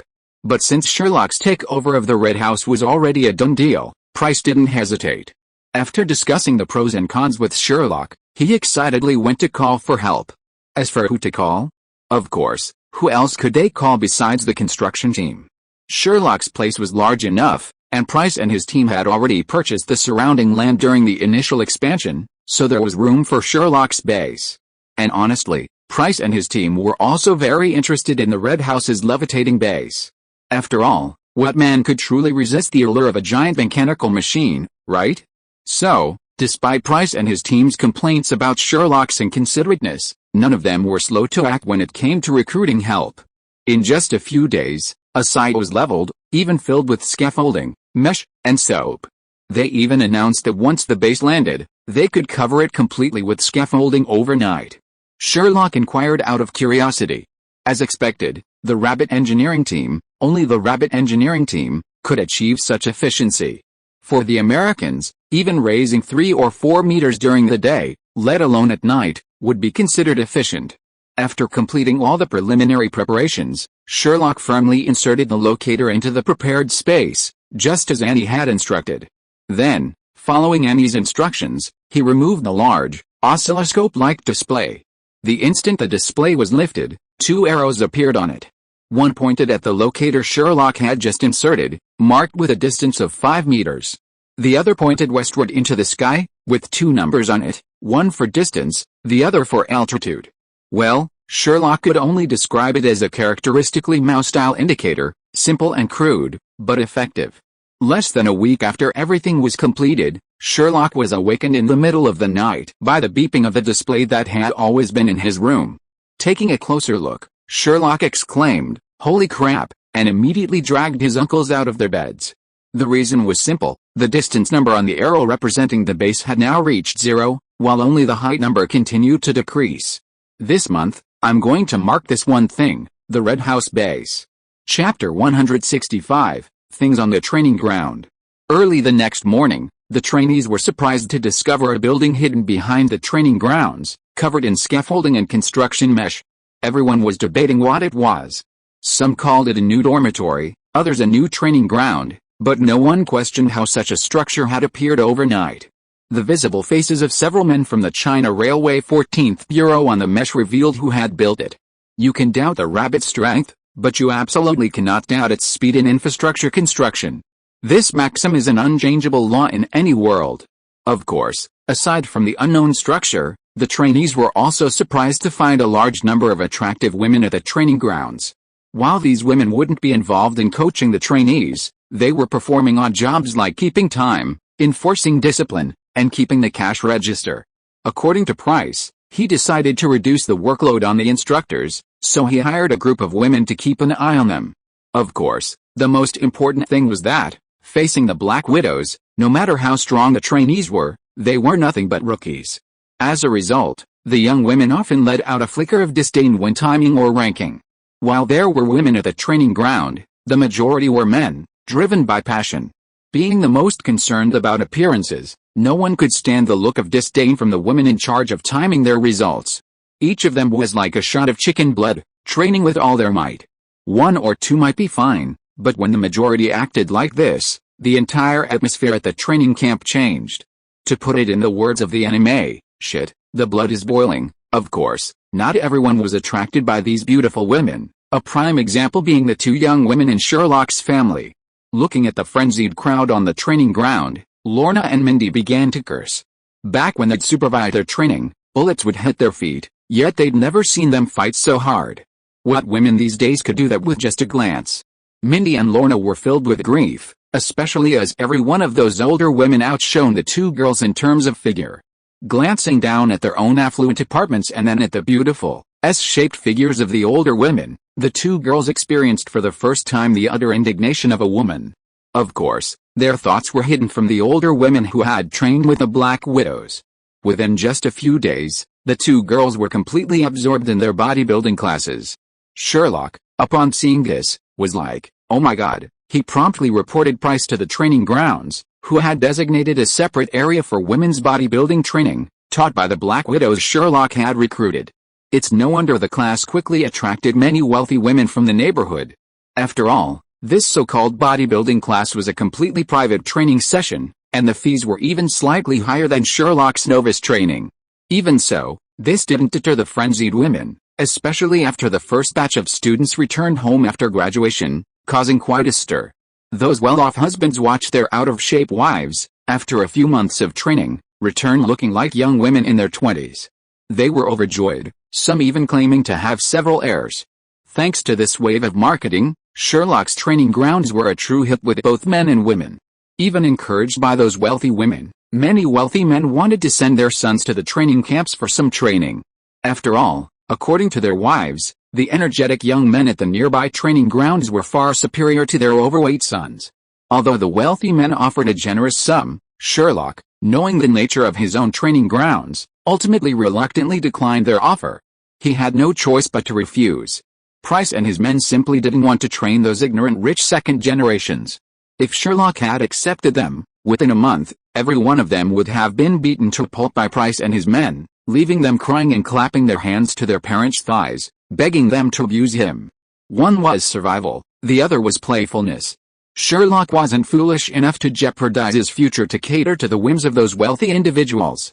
Of course, aside from these business matters, Sherlock's biggest headache was Black Widow's sister. For some reason, she'd been following Sherlock around almost 24 hours a day since the base was established. Sherlock was speechless, and even his attempts to shoo her away proved ineffective. Anne's reason for following Sherlock around was simple: curiosity. After all, ever since she met Sherlock, she'd been constantly witnessing his mysteries. The myriad potions, the mysterious fourth-dimensional pocket, and even his connection to the elusive wizard, each one of them piqued Anne's curiosity. After all, within the Red Room, there was little entertainment beyond intelligence. Now free from the Red Room's control, Anne was like a curious little girl, tinkering with everything she saw, especially the mysterious Sherlock. While Anne had initially maintained her restraint amidst the pressure of the Red Room, now free from it, she's let loose. Fortunately, Anne wasn't completely unscathed. After a week of being stalked like a pervert, she finally received a package from Black Widow's mother. It contained the antidote to Black Widow's control. So, despite a reluctance, Anne embarked on a quest to find the remaining Black Widows. Little did Sherlock know, after Anne's departure, she breathed a sigh of relief. After all, in Sherlock's opinion, Anne's behavior was a bit perverse. Sherlock had already discovered cameras in her room more than once. Had Sherlock not threatened to call Black Widow, Anne likely wouldn't have given up her surveillance plan. Fortunately, the outcome was positive. After a long conversation with Anne, Sherlock realized that Anne was simply curious about his potion and even how he made it. After learning the truth, Sherlock was speechless. He simply gave Anne a few bottles of tranquilizer and 2 bottles of white moss potion for her to drink. Only then did Anne relax her surveillance of Sherlock a little. Fortunately, Anne finally left Sherlock's training base. If Anne continued like this, it is estimated that either Sherlock would go crazy first or Sherlock would call Black Widow and then the sisters would fight. Chapter 166: Tony's Journey to Social Death 1. After Annie left, Sherlock suddenly fell into a state of inaction. His 2 little girls were so engrossed in their older sister's lessons that they had no time to bother with Sherlock's antics. Sherlock didn't dare act like an annoyance in front of his 5 uncles, and he suddenly felt so empty. Both training grounds were running smoothly, leaving Sherlock with nothing to worry about. The cash register at his gun shop had been taken over by Black Widow, leaving Sherlock alone, unsure of what to do. People tend to think about random things when they're idle, and Sherlock quickly noticed the problem. Damn it, Tony hadn't contacted him in ages. Tony's personality wasn't much different from Sherlock's. They were like-minded. When bored, they'd never miss a chance to annoy, and Tony's primary target was Sherlock. Now, almost 2 weeks had passed, and Tony should have called to annoy him, but strangely, Tony was completely silent, as if he'd forgotten about Sherlock. Sherlock absolutely couldn't stand this. After all, Sherlock and Tony were a pair of jerk-offs, and if Tony didn't back down, Sherlock was going to take action. Besides, Sherlock had business with Tony. That maintenance machine, leaking gas for 800 miles, was still in Sherlock's library, constantly spouting obscenities. Sherlock had already planned to convert it into a single machine for both firearm maintenance and sales, placing it in the gun range. The rookies at the range wouldn't dare write about its obscenities, or they'd be banned. The result was either blushing and spitting blood, or simply crying. And now, the world had lost another good person. Either way, Sherlock could accept it. Besides, the two girls usually stayed away from the range. Everything was perfect. As for whether someone might develop some strange fetish, Sherlock had no regard for it. If anyone dared to do something bizarre with his burning machine, don't blame Sherlock for letting them experience the joy of 380V. However, to modify the machine, Tony's help was needed. After all, Sherlock, a magician, was a bit limited in his tinkering skills. With a reason, Sherlock jumped into his car without hesitation and sped towards Tony's villa. After a half-hour drive, Sherlock stopped at the gate. But to Sherlock's surprise, Jarvis seemed frozen, ignoring him no matter how he called out. Knowing something was wrong, Sherlock unleashed his wand and fired an ahura, passing Jarvis and opening the villa's door. Then, with his wand raised, he cautiously made his way inside. The villa was completely empty. Sherlock couldn't spot a single moving being, let alone an enemy. Sherlock eventually found Tony, the mansion's owner, in the master bedroom. The sight of Tony had left Sherlock in shock. The reason was simple: when Sherlock entered, Tony was sprawled on the bed, his butt sticking out like a wreck. Honestly, seeing Tony in that position, Sherlock couldn't help but burst out laughing. Seeing Sherlock practically leaning against the wall with laughter, Tony's expression of despair deepened. He rolled his eyes at Sherlock with a scowl before turning to Jarvis. "All right, Jarvis, let's restore it to normal." "We've all been there." True to Tony's artificial intelligence, Jarvis was unfazed, grumbling to Tony as he restored the villa's operations.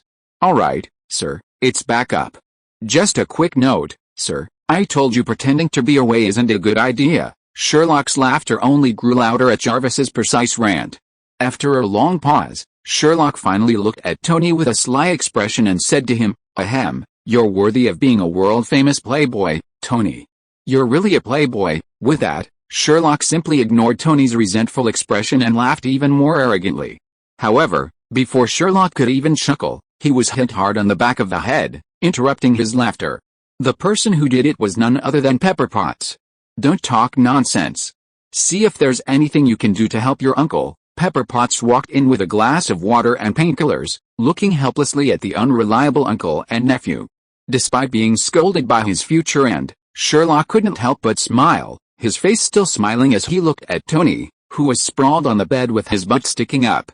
Okay, tell me, what exactly happened to my dear Uncle Tony?" Sherlock would have been fine if he hadn't said anything. As soon as he finished speaking, the resentment on Tony's face seemed to solidify. After glaring at Sherlock, he turned his head away, refusing to communicate with Sherlock. Seeing that Tony didn't seem to be cooperating, Pepper had no choice but to step up and answer Sherlock. "It's nothing, really. A few days ago, Tony, on a whim, dragged me out for some Japanese food. I don't know if the food wasn't fresh or if Tony wasn't used to eating raw food, but he got an upset stomach the day before yesterday. You know your uncle's personality, he can be quite arrogant sometimes, and this time was no exception. I wanted to ask him to take some medicine, but he said it was just a bowel movement and refused. Then, yesterday, this happened. He was also busy working on that magical suitcase. You know, when he gets busy, he forgets everything else, so this is what happened." Jarvis scanned Tony and said it was a perianal abscess. "I've never heard of it. Do you have any potions that can treat it? Get some for Tony right away." It would have been nice if Pepper hadn't said anything, but after she finished, Sherlock couldn't contain his laughter any longer and rolled over on the ground. This condition was familiar to Sherlock. He'd suffered from it back when he was still a corporate slave. It's also known as the social death amplifier and the pi+1 technique. Simply put, if you want to treat this disease, you need surgery, but if you have surgery, the whole process from beginning to end can be summed up in 2 words: social death. If you don't treat it and just endure it, it can still be cured, but the result is pi+1, 1 for others and 2 for you, and it will be even more difficult to treat it later. Sherlock chose surgery at the beginning, And after a whole week of social death in the hospital, he barely met the discharge criteria. Now, looking at Tony lying on the bed, Sherlock can say that his smile is extremely obscene. Tony, big shit, Tony, big shit, you have come to this day. This time it is completely in my hands, right? Chapter 167, Make a Written Agreement. As Sherlock's uncle, and a kindred spirit after his reformation, Tony could tell just what Sherlock was up to. Seeing the increasingly perverse smile on Sherlock's face, Tony knew something was amiss. He'd been caught.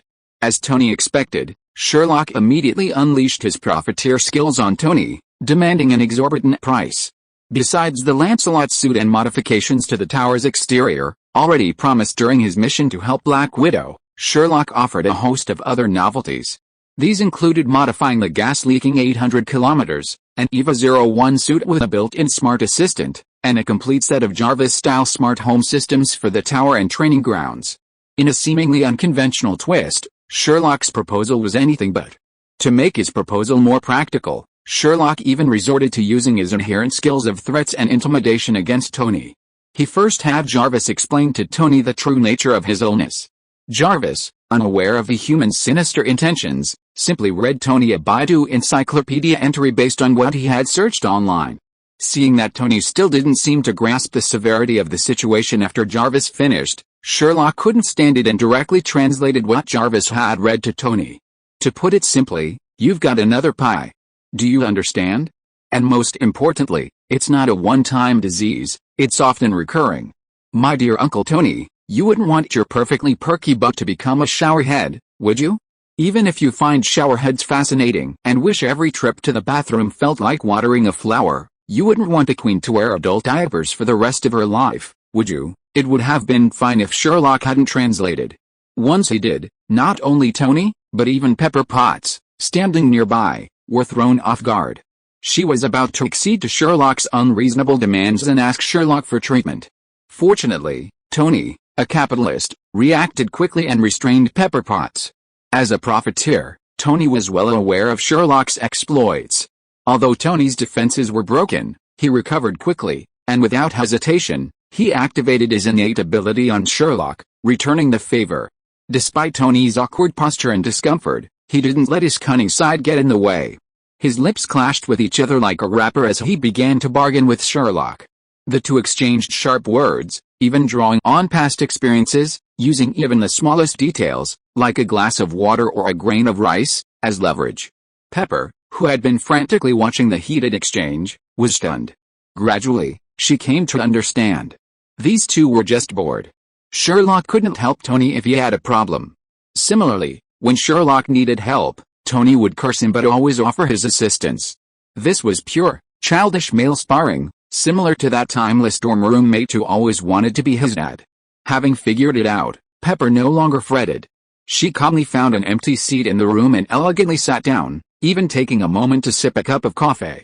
You're right, Tony was born into a wealthy family. Although Tony had already become a playboy since Pepper met him, it's worth remembering that before that, Tony was the CEO of Stark Enterprises. Before Pepper, Tony had participated in countless business meetings and negotiations, and his negotiation skills were naturally invaluable.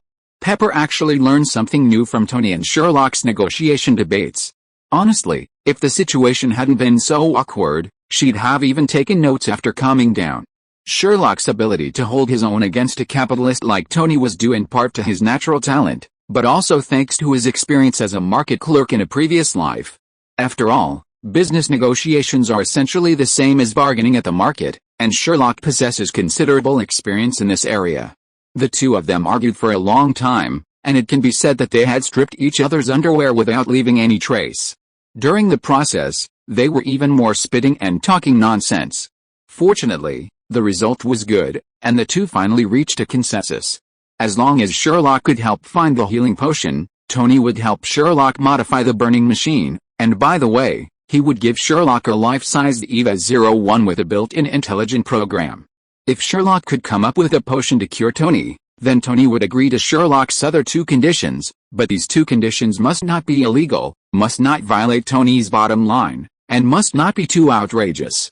Seeing that the two seemed to have reached a consensus, Pepper put down the coffee in her hand, as if waiting for Sherlock to make a move, but what Pepper didn't expect was that Sherlock and Tony were obviously much more cunning than Pepper thought. The next second after reaching the agreement, the two did not start the treatment at all, but signed a document. As Pepper Potts watched in bewilderment, Sherlock and Tony, the playful uncle and nephew, solemnly drafted 2 copies of the document and ceremoniously signed them. After everything was completed, Sherlock put his copy away, examined it repeatedly, and, satisfied, placed it in the library. He then pulled out a massive, quarto volume, as thick as the Code of Hammurabi. The title was clearly written, A Compendium of World Magical Potions and Their Recipes, Revised Edition. Seeing Sherlock's incandescent tome, not only Pepper Potts, but even Tony was stunned for a moment, unable to resist a snarl.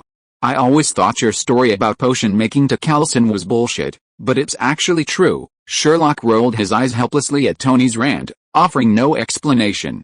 Sherlock wouldn't tell Tony that he'd been lying. The reason why this magical book came into being was that he was bored and wandering around the library in the Middle East. It can only be said that empiricism kills people. At the time, Sherlock was only thinking about the notes of those protagonists. Who would have thought that there was such a magical book in the library? Chapter 168 Hospitalization. Tony and Pepper practically watched as Sherlock confidently pulled out the massive, potentially lethal tome and began searching. As Sherlock searched, his expression grew increasingly serious, then gradually frantic. He finally reached a state of panic, pulling out countless books Tony had never seen before and rummaging through them, as if he were a Chinese doctor dealing with a difficult medical problem. After a while, Sherlock finally paused, took a deep, calm breath, and turned to Tony, who was still sprawled on the bed with his butt sticking out. He spoke calmly. One good news, one bad news. Which one do you want to hear first? Tony, who had been relatively composed, swallowed nervously at Sherlock's words before speaking cautiously. What's the good news? After hearing Tony's words, Sherlock calmly answered Tony's question. The good news is, you don't have to pay the subsequent terms of the agreement. Tony and Pepper both twitched their lips at Sherlock's words, Tony's face turning pale as he asked. What's the bad news? At Tony's question, it was Sherlock's turn to twitch before answering. I'm sorry, but it looks like your condition can only be treated with mingle methods, normal people's methods, namely surgery. Magical people can't get it. It would have been fine if Sherlock hadn't said anything. After he finished, Tony's defenses completely broke down, and he launched into a barrage of curses, refusing. No way. Absolutely not. I'm Iron Man. I won't let anyone touch my delicate butt.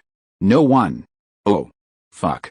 It hurts, but Tony's resistance barely got going before the pain in his butt quelled it.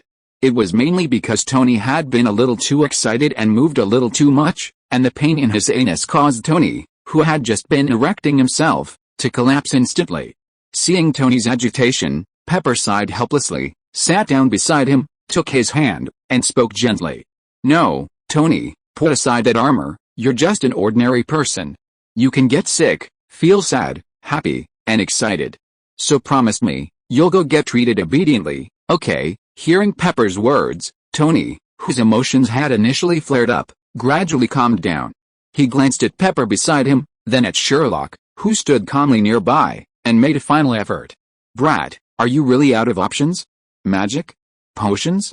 Anything? Hearing Tony's question, Sherlock shook his head helplessly and began to explain. The main cause of this illness is actually very simple, anal uncleanliness or a stomach upset. Wizards don't usually suffer from either of these issues. Let's talk about a stomach upset first. Normally, in the early stages of a stomach upset, wizards would use potions directly. Due to the potion's incredibly fast effect, the symptoms would be cured almost immediately after drinking it. As for the other issue of anal uncleanliness, that's even more ridiculous. I can't say anything else, but if the person is comfortable with it, a wizard could even clean their anus after every urination without using anything else, simply by pointing their wand at it. Sherlock can guarantee that using a cleanser would be infinitely cleaner than wiping with anything. The only thing to overcome might be psychological issues. After all, it feels weird if it's not wiped. Given these circumstances, the only anal ailment wizards have to deal with is hemorrhoids, which are the price of living upright, and wizards are mostly geeks who spend their days in their labs. Therefore, given these circumstances, wizards have developed highly sophisticated treatments for hemorrhoids, and oral medications can permanently resolve the problem. However, Tony's anal condition is rarely afflicted. After hearing Sherlock's explanation, Tony fell silent for a rare moment. The two of them stared at each other, unsure of what to say. Silence, like the night in Cambridge. Eventually, Tony was taken to the hospital by Pepper Potts. As a former patient, Sherlock knew the procedure well. He went along, smiling, under the pretext of being a caretaker, just to watch the fun. Though Tony was incredibly reluctant, he felt Sherlock had ill intentions and seemed intent on enjoying his entertainment. Of course, as one of the richest men in the world, Tony wouldn't just sit in line like the average person. With the money, he was treated like a VIP, even down to the intensive care unit, a ward Sherlock had never seen before. If he hadn't told her, Sherlock would have mistaken it for a luxury apartment. Sherlock could only mentally curse the shameless capitalist while enjoying the soft sofa and the accompanying fruit and drinks. The ward was already oversized, so the doctor needed to be oversized too. The inhumane Tony, not caring about the type of doctor, immediately ordered the hospital's best and most steady hand to perform the surgery. Despite Pepper's attempts to stop him, Tony's fury was unstoppable, and he ultimately sighed in resignation. After all, this was a minor surgery, and one for an infection, not requiring a sterile environment, and not life-threatening, so Tony's wishes were fulfilled. After all, geniuses and wealthy individuals often have their quirks, and the hospital was accustomed to them. Of course, aside from these requirements, Tony also demanded that everyone who interacted with him sign a confidentiality agreement, prohibiting anyone from sharing the details of his surgery. The hospital would have resolved this even without Tony's request. It simply became a stricter agreement, and the hospital, having seen more than a few storms, naturally agreed. After everything was settled, Tony began the examination. Unlike Sherlock's time travel, Sherlock had dragged himself around in excruciating pain. But thanks to Tony's financial resources, all the tests were completed in the ward. Of course, every necessary procedure was completed, including skin preparation and GC. Just as Sherlock had been embarrassed by this, he was now beaming with joy. Especially after the ward, Tony ran to the bathroom, howling and emptying his stomach, which nearly made Sherlock faint on the sofa. Of course, that wasn't the most shocking thing for Sherlock. What truly left him speechless was Tony's wealth. With his money, Tony had indeed arranged for the best doctor in the hospital, a doctor Sherlock even knew. Stephen Strange. Holy crap, aren't you a neurosurgeon? Damn, Tony, this is a proctologist. Chapter 169, Stephen, the wildest. Let's rewind a bit. Tony had just been admitted to the hospital and had his exams completed. The sun was high in the sky, and it was lunchtime for everyone. Stephen Strange, who had just completed a major operation, was no exception. As the best surgeon, Stephen Strange had no medical ethics or ideals. He was arrogant, seeing these surgeries as a way to flaunt his skills and amass wealth. Fortunately, Stephen Strange had a strong professional ethics. While not passionate about medicine, he relished the sense of accomplishment after completing each incredibly difficult operation.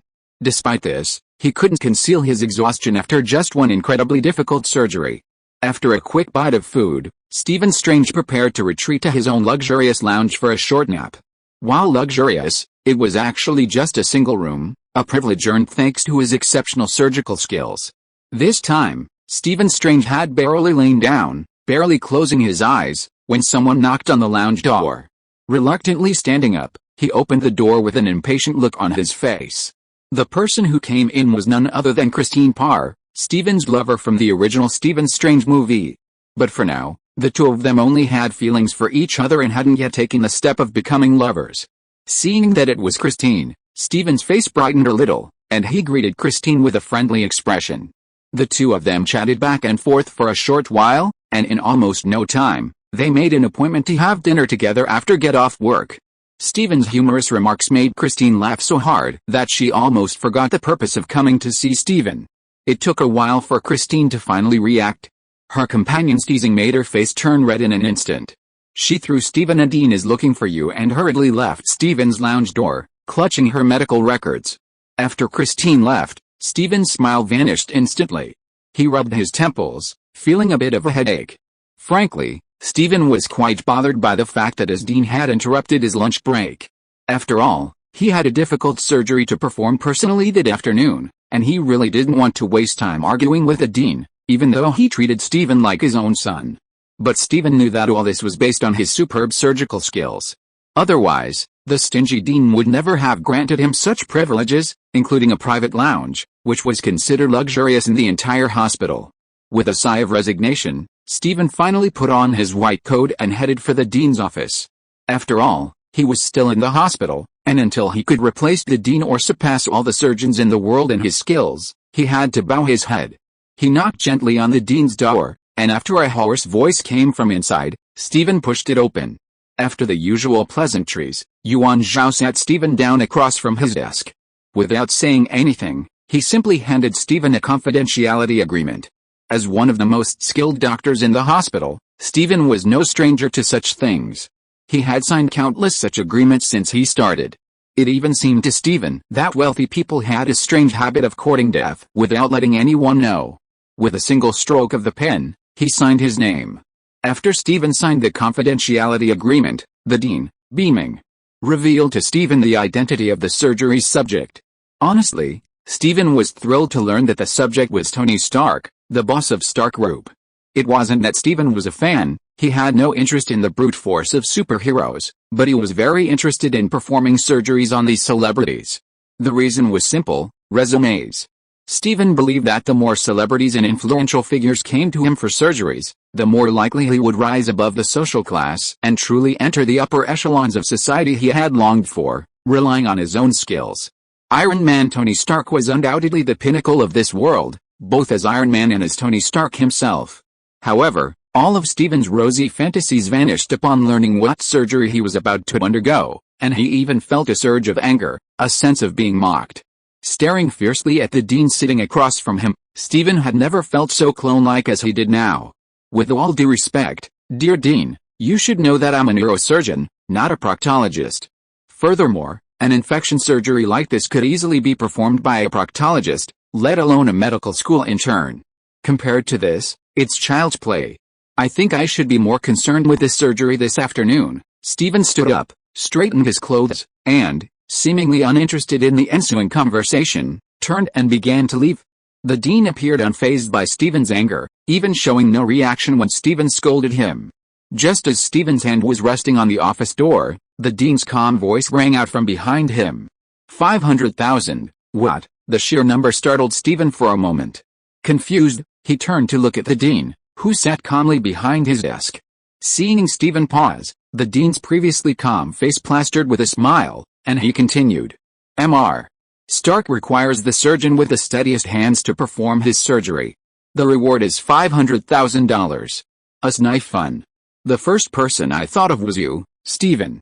No one has a steadier hand than you. After hearing the dean's words, Stephen stood at the office door, took a deep breath, and then looked at the dean, who was still sitting behind his desk, and spoke slowly. But this is just an infection surgery, a very minor one. It doesn't even require stitches. The dean raised his eyebrows slightly at Stephen's words before continuing. So, you refuse? Stephen was silent for a moment before answering through gritted teeth. No, I mean, it'll cost you more. If you're listening to this novel on a channel other than Fanfic World, it means they downloaded and uploaded it without effort. We cordially invite you to visit our channel, Mundo Fanfic Novelis. There you'll find the original version of this story, and you can explore many other novels of various genres. We're waiting for you to immerse yourself in a world of incredible novels. Chapter 170: Tony's Journey to Social Death 2. God knows how Spartan Sherlock's expression was when he saw Stephen's horse-like face, barely concealed by his mask, emerge from the operating room. Even the battle-hardened Stephen felt strange, especially when Pepper Potts nervously approached Stephen upon seeing him emerge, asking if the operation was successful. Sherlock clearly saw a hint of confusion in the future Doctor Strange's eyes, but thankfully, Stephen reacted quickly. The confusion flashed, and the next moment, a professional smile appeared on his face as he addressed Pepper Potts. The operation was a success, don't worry, Mom. Mr. Stark will be out shortly.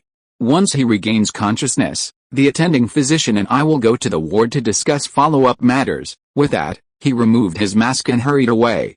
That's right, Stephen Strange, the future Sorcerer Supreme, for a short while, the legendary negotiator, the renowned Doctor Strange of the multiverse, the only three-eyed human on Earth, had chosen to compromise when faced with money.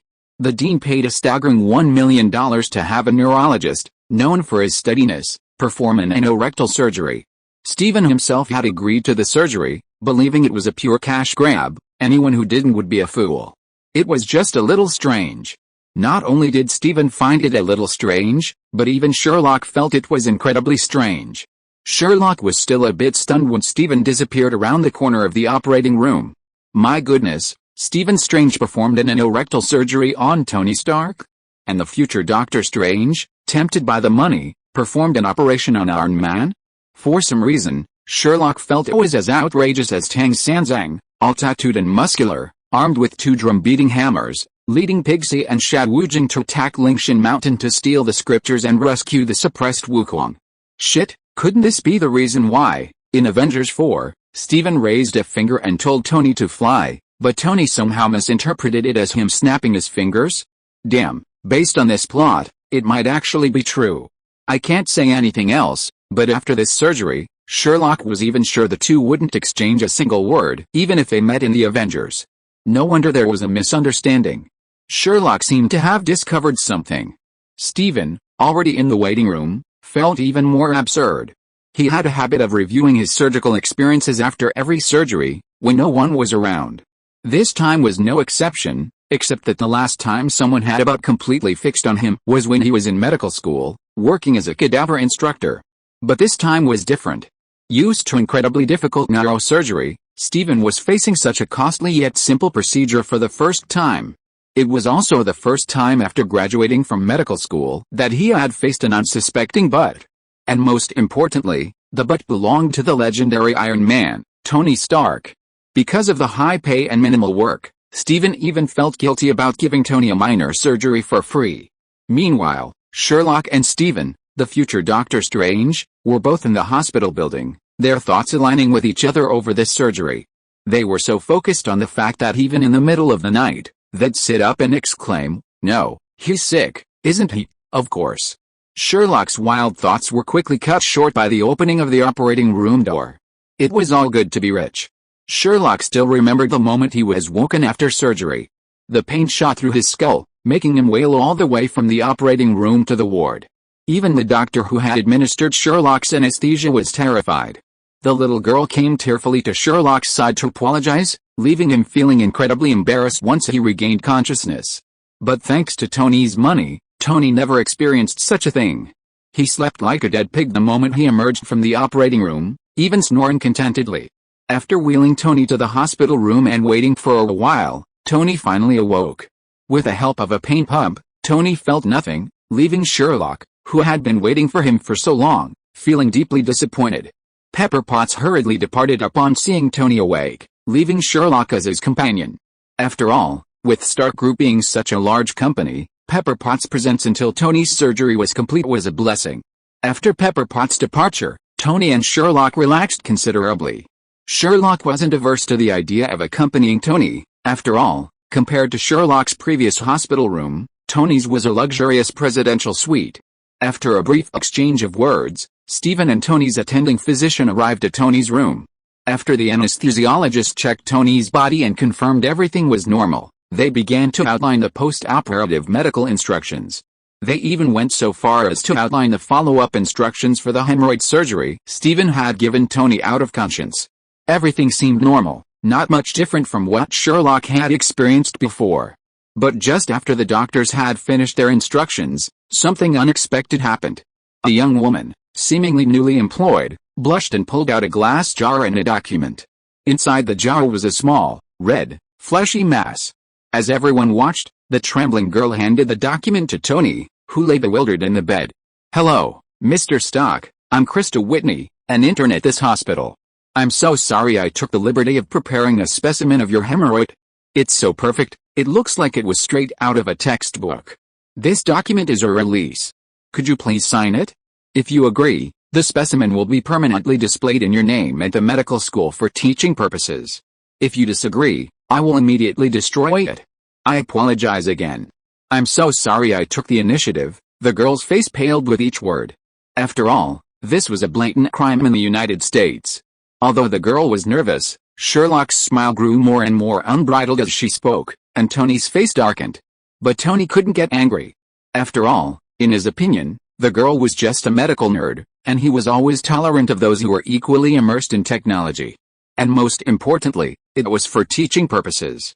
Although Tony was furious at the girl's behavior, after taking a few deep breaths, he forced a smile, crossed out the signature clauses, and signed his name.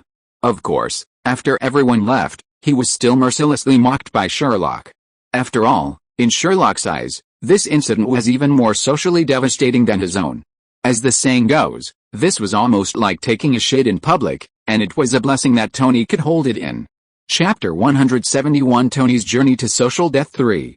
Just like other patients experiencing anorectal disease for the first time, completely unsure of what to expect, Tony's surgery was the height of social demise. After all, not everyone can handle lying naked on a bed with legs spread wide open before countless doctors and nurses. That's why Tony opted for general anesthesia. Otherwise, even awake, he wouldn't have been sure he could handle such a procedure. But in reality, the surgery was only the beginning of his social demise. Sherlock, mean-spirited, didn't tell Tony, only glaring at him with malicious intent. Even with Tony's snarky attempts at taunting, Sherlock remained mirthful. Ultimately, Tony decided to ignore Sherlock's erratic behavior and sent him off to get his favorite cheeseburgers. Tony's bold idea truly shocked Sherlock, and despite his attempts to persuade him, Sherlock resigned himself to his decision. He then chuckled, acting as a delivery man, then calmly sat on the sofa, playing with his phone, waiting to see what was happening. As expected, Tony's comeuppance arrived near dusk. Listening to Tony's screams from the toilet, Sherlock laughed his ass off on the sofa. Just when Tony thought he'd reached his limit, life dealt him another blow. The next morning, during a dressing change, Tony's beautiful fantasy was shattered. Early the next morning, as Sherlock feasted in front of Tony, who could only scowl, the doctor and nurse arrived with a cart. Knowing what was about to happen, Sherlock smiled and left the ward, crouching in the corner, eating in anticipation. As expected, moments later, Tony's screams echoed from within the ward. Sherlock finally smiled contentedly. He waited until the doctor and nurse had left the ward before Sherlock, smiling, walked back inside, breakfast in hand. When Sherlock entered the ward, Tony had already returned to his supine position, but the cold sweat and pale face betrayed that Tony's screams hadn't been hallucinations. Eventually, unable to endure the social devastation and pain, Tony began negotiating with Sherlock once again. With his mastery of the core technology, Sherlock naturally refused to hold back, demanding a high price. Ultimately, Sherlock offered Tony a swift recovery, even while Sherlock secured the EVA 2. Sherlock offered white moss essence and a hemorrhoid potion, but because Tony had undergone muggle surgery, Sherlock hesitated to give him the potion directly. After all, no one knew if a rapid recovery would leave any strange side effects. Therefore, after explaining the situation to Tony, he diluted the potion 100 times over, facing Tony's disappointed gaze. Even so, Sherlock estimated that Tony would be back to normal in just a week. This recovery speed was truly unprecedented. Considering Sherlock's previous experience with the same surgery, he was the fastest on the ward, recovering completely in nearly a month. Compared to Sherlock's previous month, Tony had suffered significantly less in this week. After hearing Sherlock's explanation, Tony reluctantly agreed. Of course, even with Tony's meteoric recovery, the daily dressing changes remained a necessity, becoming Sherlock's regular entertainment. Beyond these amusement opportunities, Sherlock's greatest reward during his time as a caregiver was perhaps his close rapport with Stephen, the future Doctor Strange. Stephen wasn't exactly likable these days, his mind preoccupied with money, fame, and status. Even his friendship with Sherlock was based on their uncle-nephew relationship. After discovering this, Sherlock clearly lost interest in Stephen, even during his last appearance in Tony's ward. Seeing Stephen as a responsible person, Sherlock kindly reminded him that safety is paramount, and driving without proper discipline can bring tears to one's family. This left Stephen perplexed, but he didn't say anything, dismissing it as Sherlock's mischief. He shook his head and left Tony's ward. But what Sherlock couldn't have anticipated was that, moments after Stephen left, Sherlock turned around and saw a familiar bald figure sitting beside him, looking stoic. It was none other than the legendary Sorcerer Supreme, the Ancient One. Honestly, the Ancient One's sudden appearance startled Sherlock. It was obvious that no one except Sherlock could see the Ancient One, and they even ignored Sherlock, who sat on the sofa with a look of surprise on his face. You shouldn't have reminded him. Who knows, if you did, you might be the one taking over my job instead of Stephen, the Ancient One said with a smile, his calmest voice uttering the most stern threat to Sherlock. Sherlock gave a helpless smile after hearing the Ancient One's words, and then replied, "Don't be ridiculous, Master Ancient One. Given Stephen's current arrogance, he won't respond to my warnings and might even think I'm sick." At Sherlock's defense, Ancient One simply smiled and said nothing more. Seeing that Ancient One hadn't spoken, Sherlock didn't dare look at him again. After all, Sherlock was truly afraid that he would strip him of his position as Sorcerer Supreme, a position he'd have to work as 007 year-round. He could only sit obediently beside Ancient One and let his thoughts wander. Perhaps because Ancient One was right beside him at that moment, Sherlock suddenly thought of the Ancient One in the comics. Honestly, that image wasn't much different from Dumbledore. Sherlock couldn't help but burst out laughing at the thought. He turned to look at Ancient One. One glance and Sherlock jumped in surprise. Holy crap, Sherlock couldn't be blamed for his exclamation in surprise. The Ancient One, once a bald woman, had transformed into a bearded old man resembling Dumbledore, now beaming at him. Seeing that Sherlock seemed frightened, the Ancient One's face lit up with a look of triumphant mischief, and before Sherlock's eyes, he slowly transformed back to his original form. I occasionally travel under another identity. You know, as the Sorcerer Supreme, it's sometimes hard for me to move freely. Sherlock felt goosebumps spread across his skin at the Ancient One's smile, but he could only manage a smile in response. Seeing that Sherlock seemed frightened, the Ancient One didn't care. After a glance at Sherlock, he continued. The future has been altered, Sherlock. Follow your lead. With that, the Ancient One vanished in a puff of smoke, completely ignoring Sherlock, who stood there, bewildered and confused. What are you standing there for, brat? Tony's voice finally interrupted Sherlock's thoughts. After waving at Tony, Sherlock sat back on the sofa, pulled out his wand, and began to use magic to review his memories. It wouldn't have mattered if he hadn't looked, but once he did, Sherlock quickly spotted the key point. Damn it, the time stone on the Ancient One's chest had been emitting a faint green glow since she appeared. Damn it, the Riddler and the Time Traveler. Get out of Marvel. Chapter 172 Changes in the Training Ground. Thanks to Sherlock's intervention, Tony was back to being as healthy as a normal person in just a week. This truly astonished the doctors in the hospital. Honestly, if it weren't for Tony's reputation, Sherlock had no doubt they would have performed a full series of biopsies on Tony to understand why he was recovering so incredibly quickly. Sherlock wasn't exaggerating. Every doctor and nurse in the hospital who knew Tony was in the hospital looked at him with eyes that looked as if they wanted to eat him. Sherlock even suspected that Tony's hemorrhoid specimen wouldn't even last until the hospital was finished before being biopsied and analyzed by these crazy doctors. Tony even had several tubes of blood drawn for this remarkable sight. Of course, neither Tony nor Sherlock would tell the doctors about the potion. Unable to find the cause, the doctors let them go, some even holding Tony's hand with tears in their eyes as they left, begging him to come back when he had time. Tony didn't know how to react, and could only smile awkwardly at the group of adorable doctors. Having recovered, Tony didn't forget his promise to Sherlock, and began splitting time between his villa and Sherlock's training ground. Ultimately, with Tony's help, Sherlock's training ground underwent a complete transformation. First, the floating base in the red house that Sherlock had retrieved.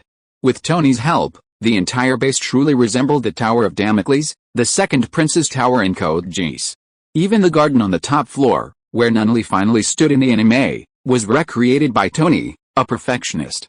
Then, as promised to Sherlock, Tony also built a Lancelot mecha to accompany the tower, using the armor from the Gundam unicorn that had helped Black Widow. While it wasn't the same as in the anime, where the pilot operated a mecha from a backpack-like cockpit at the back, the exterior was at least identical. After all, it was a modified version of the Iron Man suit, so Sherlock couldn't ask for too much, right? However, Tony, a perfectionist, packed a backpack-like cockpit with various functions, transforming it into a multifunctional support system rather than just for show. Furthermore, Tony even equipped the mech with an intelligent system and a voice control system.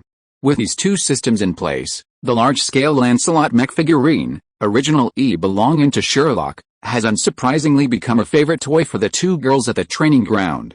These days, the girls can often be seen perched atop the Lancelot's cockpit, overseeing training, or perched on either side of the mech's arms. They use the Lancelot like a mere passenger, a sight that frustrates Sherlock, but he's helpless. After all, the girls hold special privileges with Sherlock's 5 uncles. If Sherlock were to challenge them for the mech, he'd likely be severely punished by his uncles, accusing them of fighting over a toy. Sherlock's embarrassing appearance successfully made Tony happy, and the depression in his heart that was tricked by Sherlock gradually dissipated. After all, there's nothing more fun than making Sherlock uncomfortable, right? Fortunately, the appearance of Unit 01 and Unit 02 later successfully soothed Sherlock's wounded heart. Due to their appearance, Unit 01 and Unit 02 could not be piloted at all and were completely robots. Combined with Tony's artificial intelligence system, Sherlock gained 2 intelligent butlers with the appearance of Unit 01 and Unit 02. The appearance of Unit 01 and Unit 02 successfully caused a carnival among a group of 2D people. Coupled with the presence of the Lancelot Mecha and the Tower of Damocles in the training ground, Sherlock's training ground actually welcomed a group of 2D people to check in, and Sherlock was surprised to find that the consumption level of these 2D people was indeed not low. While Unit 01 and Unit 02 occasionally appear behind the gun shop's cashier counter, the Lancelot and Damocles Tower can only be seen in person at the training grounds. And yet, these anime fans were willing to pay their own way into the training grounds just to get a closer look at Sherlock's 2 massive figurines. Most importantly, their training was impressive, truly stunning everyone in the training ground. Of course, the most notable example was the burning machine that Tony had transformed into a combined gun maintenance and ammunition vending machine. Ever since Sherlock placed it on the range, the entire training grounds were abuzz with excitement, and word of the burning machine spread from person to person, even reaching New York City. Despite having no interest in firearms, countless people drove thousands of miles to visit Sherlock's shop just to buy a gun and experience the taunting of the fire machine while testing it at the shooting range. The trainees at the range went even further, finding all sorts of ways to tease Sherlock's fire machine, even disrupting training. Finally, fearing someone might awaken some unspeakable fetish, Sherlock and Tony modified the fire machine. They added electronic tentacles and a 380V shock effect, and even tweaked its personality. The atmosphere of the trainees at the shooting range completely changed, how should I put it, became full of aura. The fire machine, originally just a fire machine, actually took on a more aura-like quality after the two of them tweaked it. Combined with the electronic tentacles and shock effect, it looked quite regal. Seeing the shooting range inexplicably tilting towards the side, Sherlock once again considered dragging Tony along to rework the burning machine. But before they could even begin, Sherlock and Tony were met with unanimous opposition from all the trainees at the training ground. Later, even some pilgrims and passers-by joined in, forming a vending machine protection alliance to prevent the burning machine from falling prey to Sherlock and Tony's murderous hands. The two looked at each other in bewilderment, as if they were the most heinous of villains. So, you're all just a bunch of perverts, right? Staring at the excited trainees, Sherlock and Tony were speechless. What's the saying? I'm just not perverted enough that I don't fit in with you perverts. Ultimately, thanks to the trainees' efforts, the two gave up on modifying the machine. The burning machine was no better, anyway. Of course, to protect the manners, Mindy and Lorna were forbidden from entering the 500-meter radius around the shooting range. Sherlock hadn't modified the machine in exchange for everyone watching over the two little girls to keep them away from the range. After all, Sherlock was truly worried. The two little girls were already bad enough, and if that nasty machine led them even further astray, Sherlock would have no place to cry. Chapter 173 Daily Things 1. After finishing up the training ground, Tony left Sherlock's house and headed home. Time flew by like a fleeting arrow, and 3 months had already passed. If Sherlock were to sum up those 3 months, it would be in 2 words: boring. After all, life isn't a movie. While Marvel movies are packed with exciting events, the time between each major event is incredibly long. Especially between each stage, the time between them is measured in years. Otherwise, ordinary people wouldn't even be able to survive. Living in the Marvel world is already a dangerous and high-risk occupation. Of course, as a fun-loving person, even if life is boring, one must learn to find their own entertainment, right? Sherlock actually found 2 ways to entertain himself in his boring life. One was Anna, Sherlock's first love with the face of Anne Hathaway. After the filter was broken, the two quickly went from a budding relationship of mutual admiration to a relationship of unpleasant friends who would bicker whenever they were in touch. But that didn't stop Sherlock from using Anna for fun. Just like one ordinary weekend, Anna received a large box in the mail from Sherlock. Upon seeing the contents, Anna's face nearly turned green. Sherlock, on his other hand, was grinning wickedly as he read over 10 60-second voice messages on his phone. He couldn't possibly listen to them, and the call was blocked. Feel the rage of impotence, Anna. As for what Sherlock had mailed that could break Anna's defenses, it was simple. Sherlock had simply made the outfit of Anne Hathaway's Catwoman from The Dark Knight and given it to Anna. That tights are arguably the most advanced bulletproof material currently available, offering direct protection against pistol bullets and some protection against even full-powered rifle rounds. Sherlock had Jarvis replicate Catwoman's belt, too. Every component was genuine and functional, and he even made a rope gun with a range of around 50 meters that hung from the belt. Using the belts of the Black Widows in the Red Room as a model, Jarvis managed the job without Tony even having to do anything. The only thing Tony needed to do was Catwoman's glasses, but that only required Tony authorizing Jarvis to create a more or less accurate artificial intelligence. All that was fine with Anna, but what truly broke Anna's defense was Sherlock's mischievous addition to the Catwoman suit, a long, fluffy cat tail. Of course, this tail isn't just for looks, it has practical uses. First, it helps stabilize the user's center of gravity, whether running, jumping, or even performing challenging maneuvers. Furthermore, the tail can even be used as a weapon in combat. Aside from its tentacle-like flexibility, the all-metal skeleton alone guarantees its impressive offensive power. It's precisely because of its sheer functionality that Anna was able to break through the suit's defenses. Wearing this entire Catwoman suit feels incredibly embarrassing, like some kind of special play. And for some unknown reason, Sherlock has made it so tight that even a pound of extra weight would be difficult for Anna to fit into. But if you choose not to wear it, it's truly top-notch equipment in the entire K. No, there's probably nothing more reliable in the entire K. Even at the higher levels of SHIELD, it's a rare commodity. Given this dilemma, it's no wonder Anna broke down and bombarded Sherlock's phone with messages. But when it came to Sherlock, the more Anna's defenses crumbled, the more he laughed.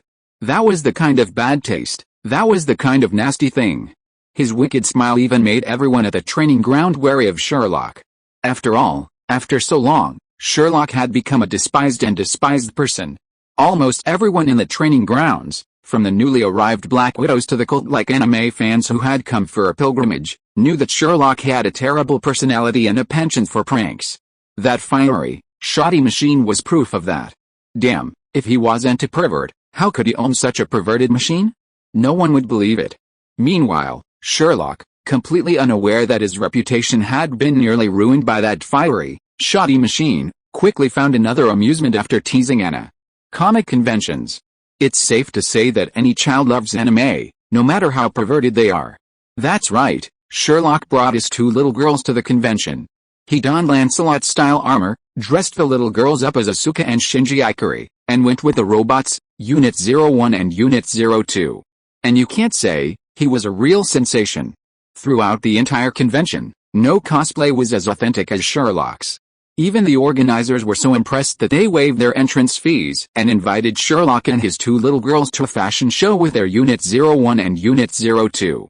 It wouldn't have been a big deal if they hadn't walked, as they were simply surrounded by people taking photos. But after the show, the excitement was unstoppable.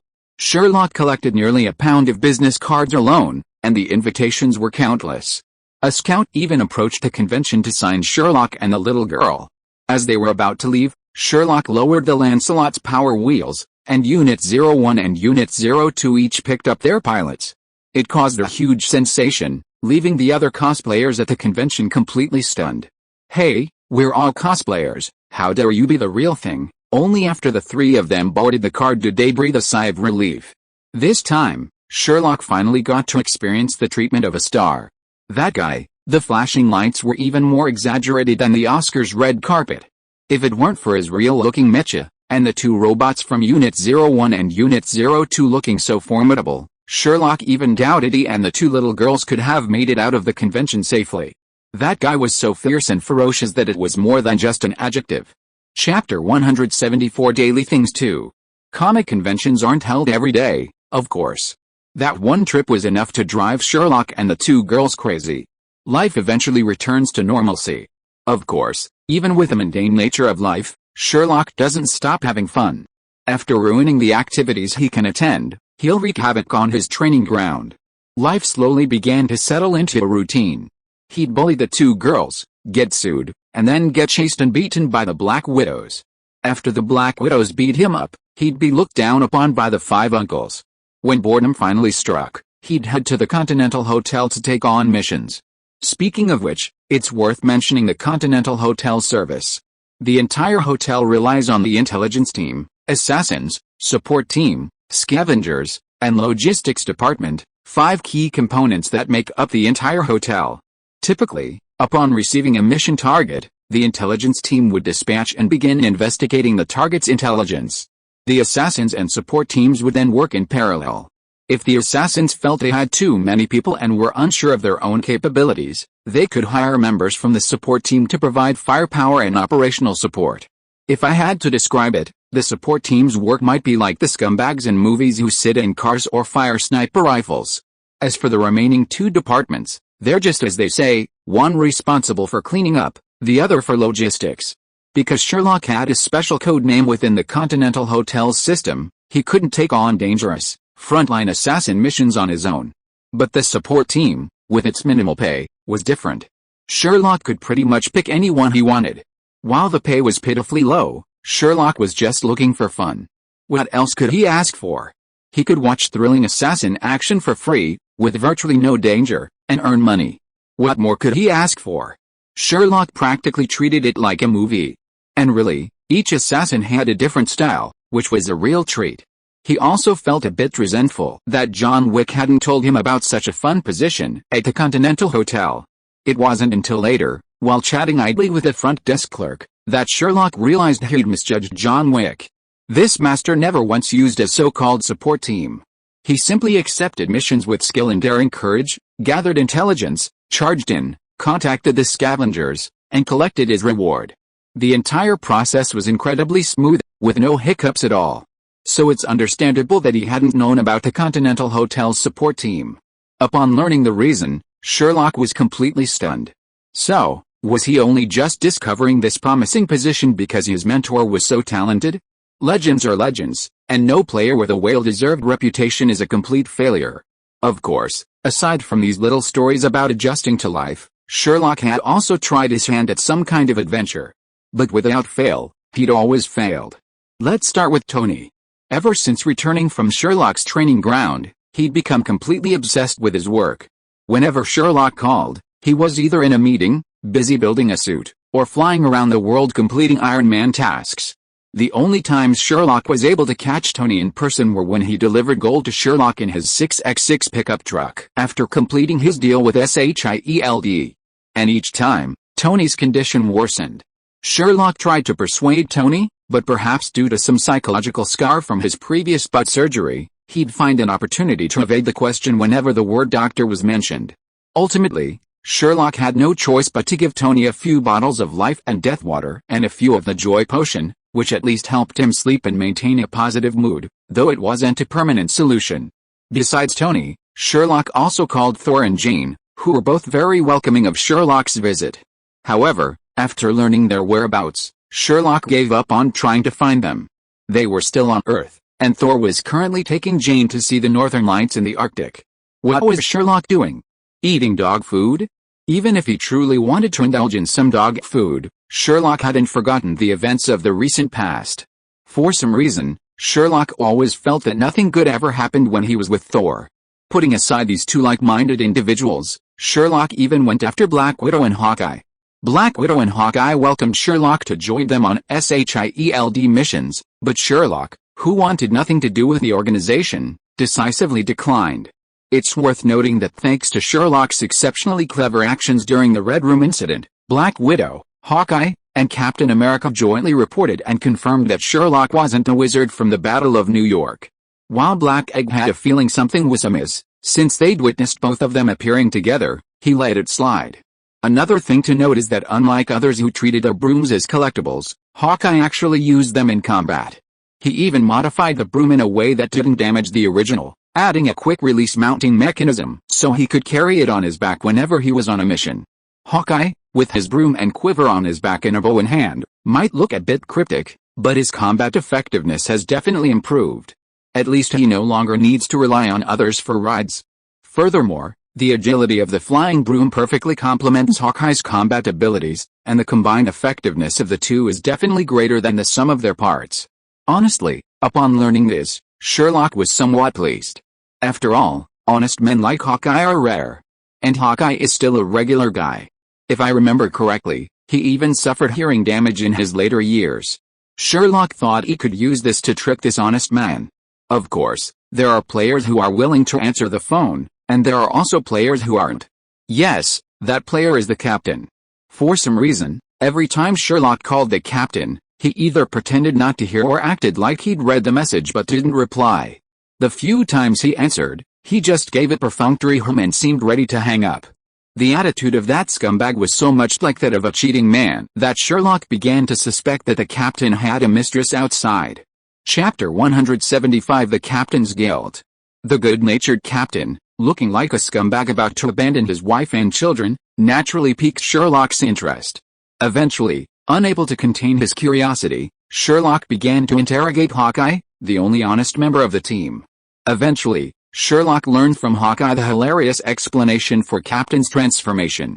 Sherlock's flying broom caused a stir within SHIELD, especially after Hawkeye brazenly adopted it as his standard equipment. Not only Hydra, hidden within SHIELD, but even Black Egg himself was intrigued by the flying broom. However, the idea of taking it from Hawkeye and studying it was practically impossible.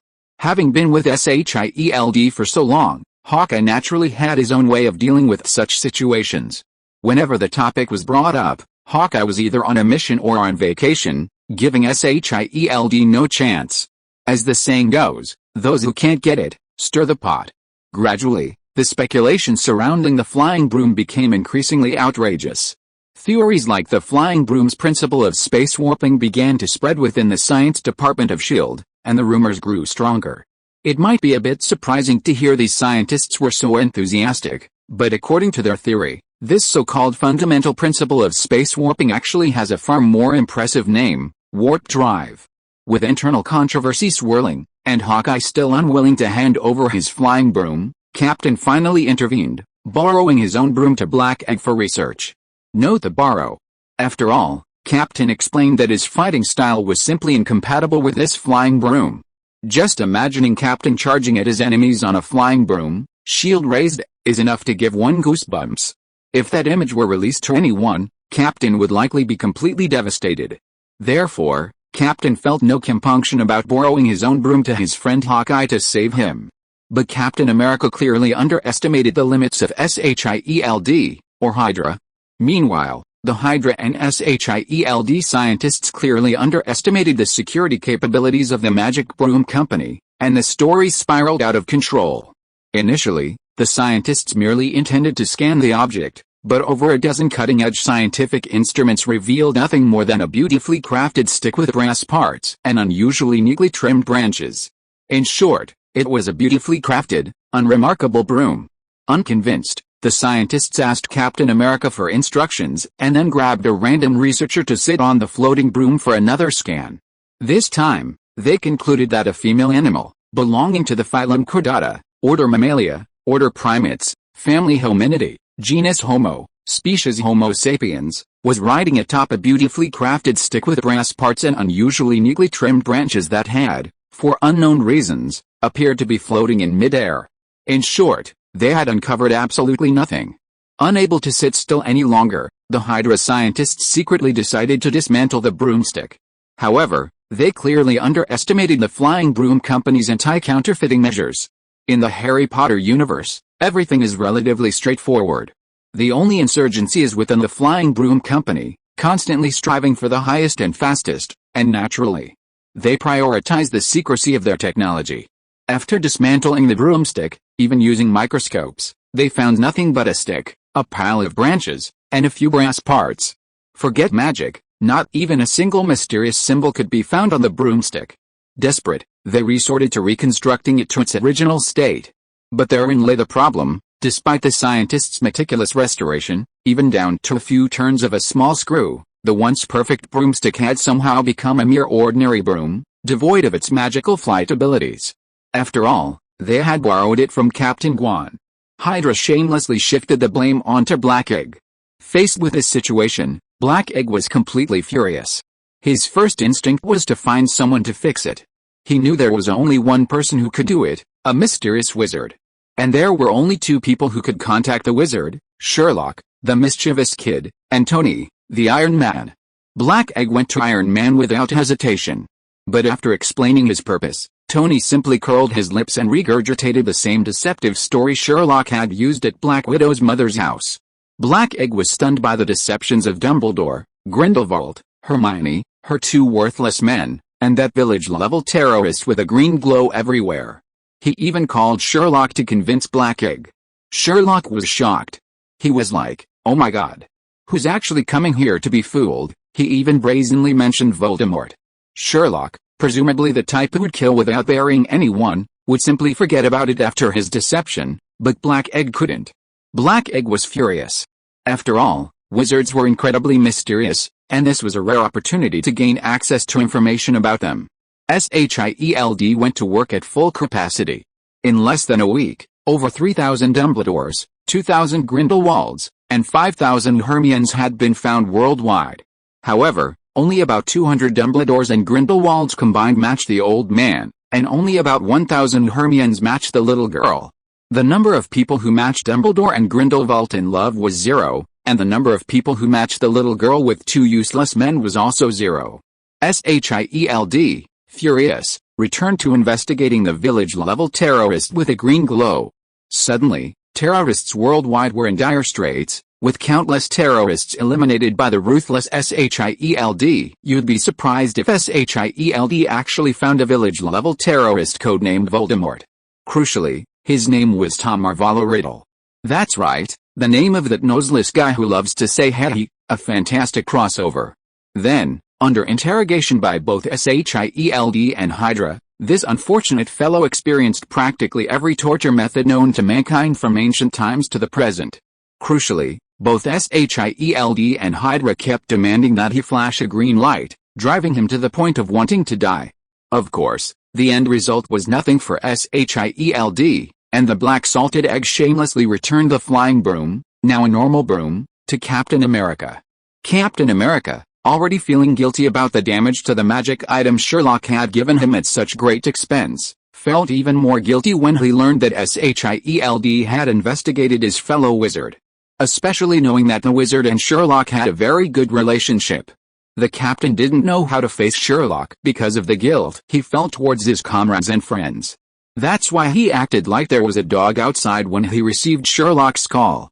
To be honest, when Sherlock learned about these things from Hawkeye, the guy couldn't help laughing, especially the unlucky guy with the same name as Voldemort.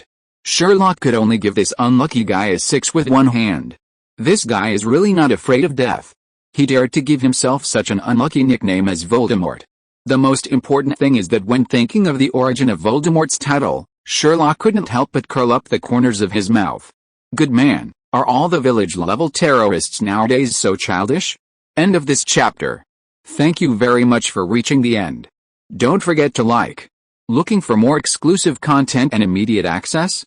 Subscribe to our Patreon. Remember, every like, subscription, or donation encourages us to continue. Thanks to everyone, see you in the next video.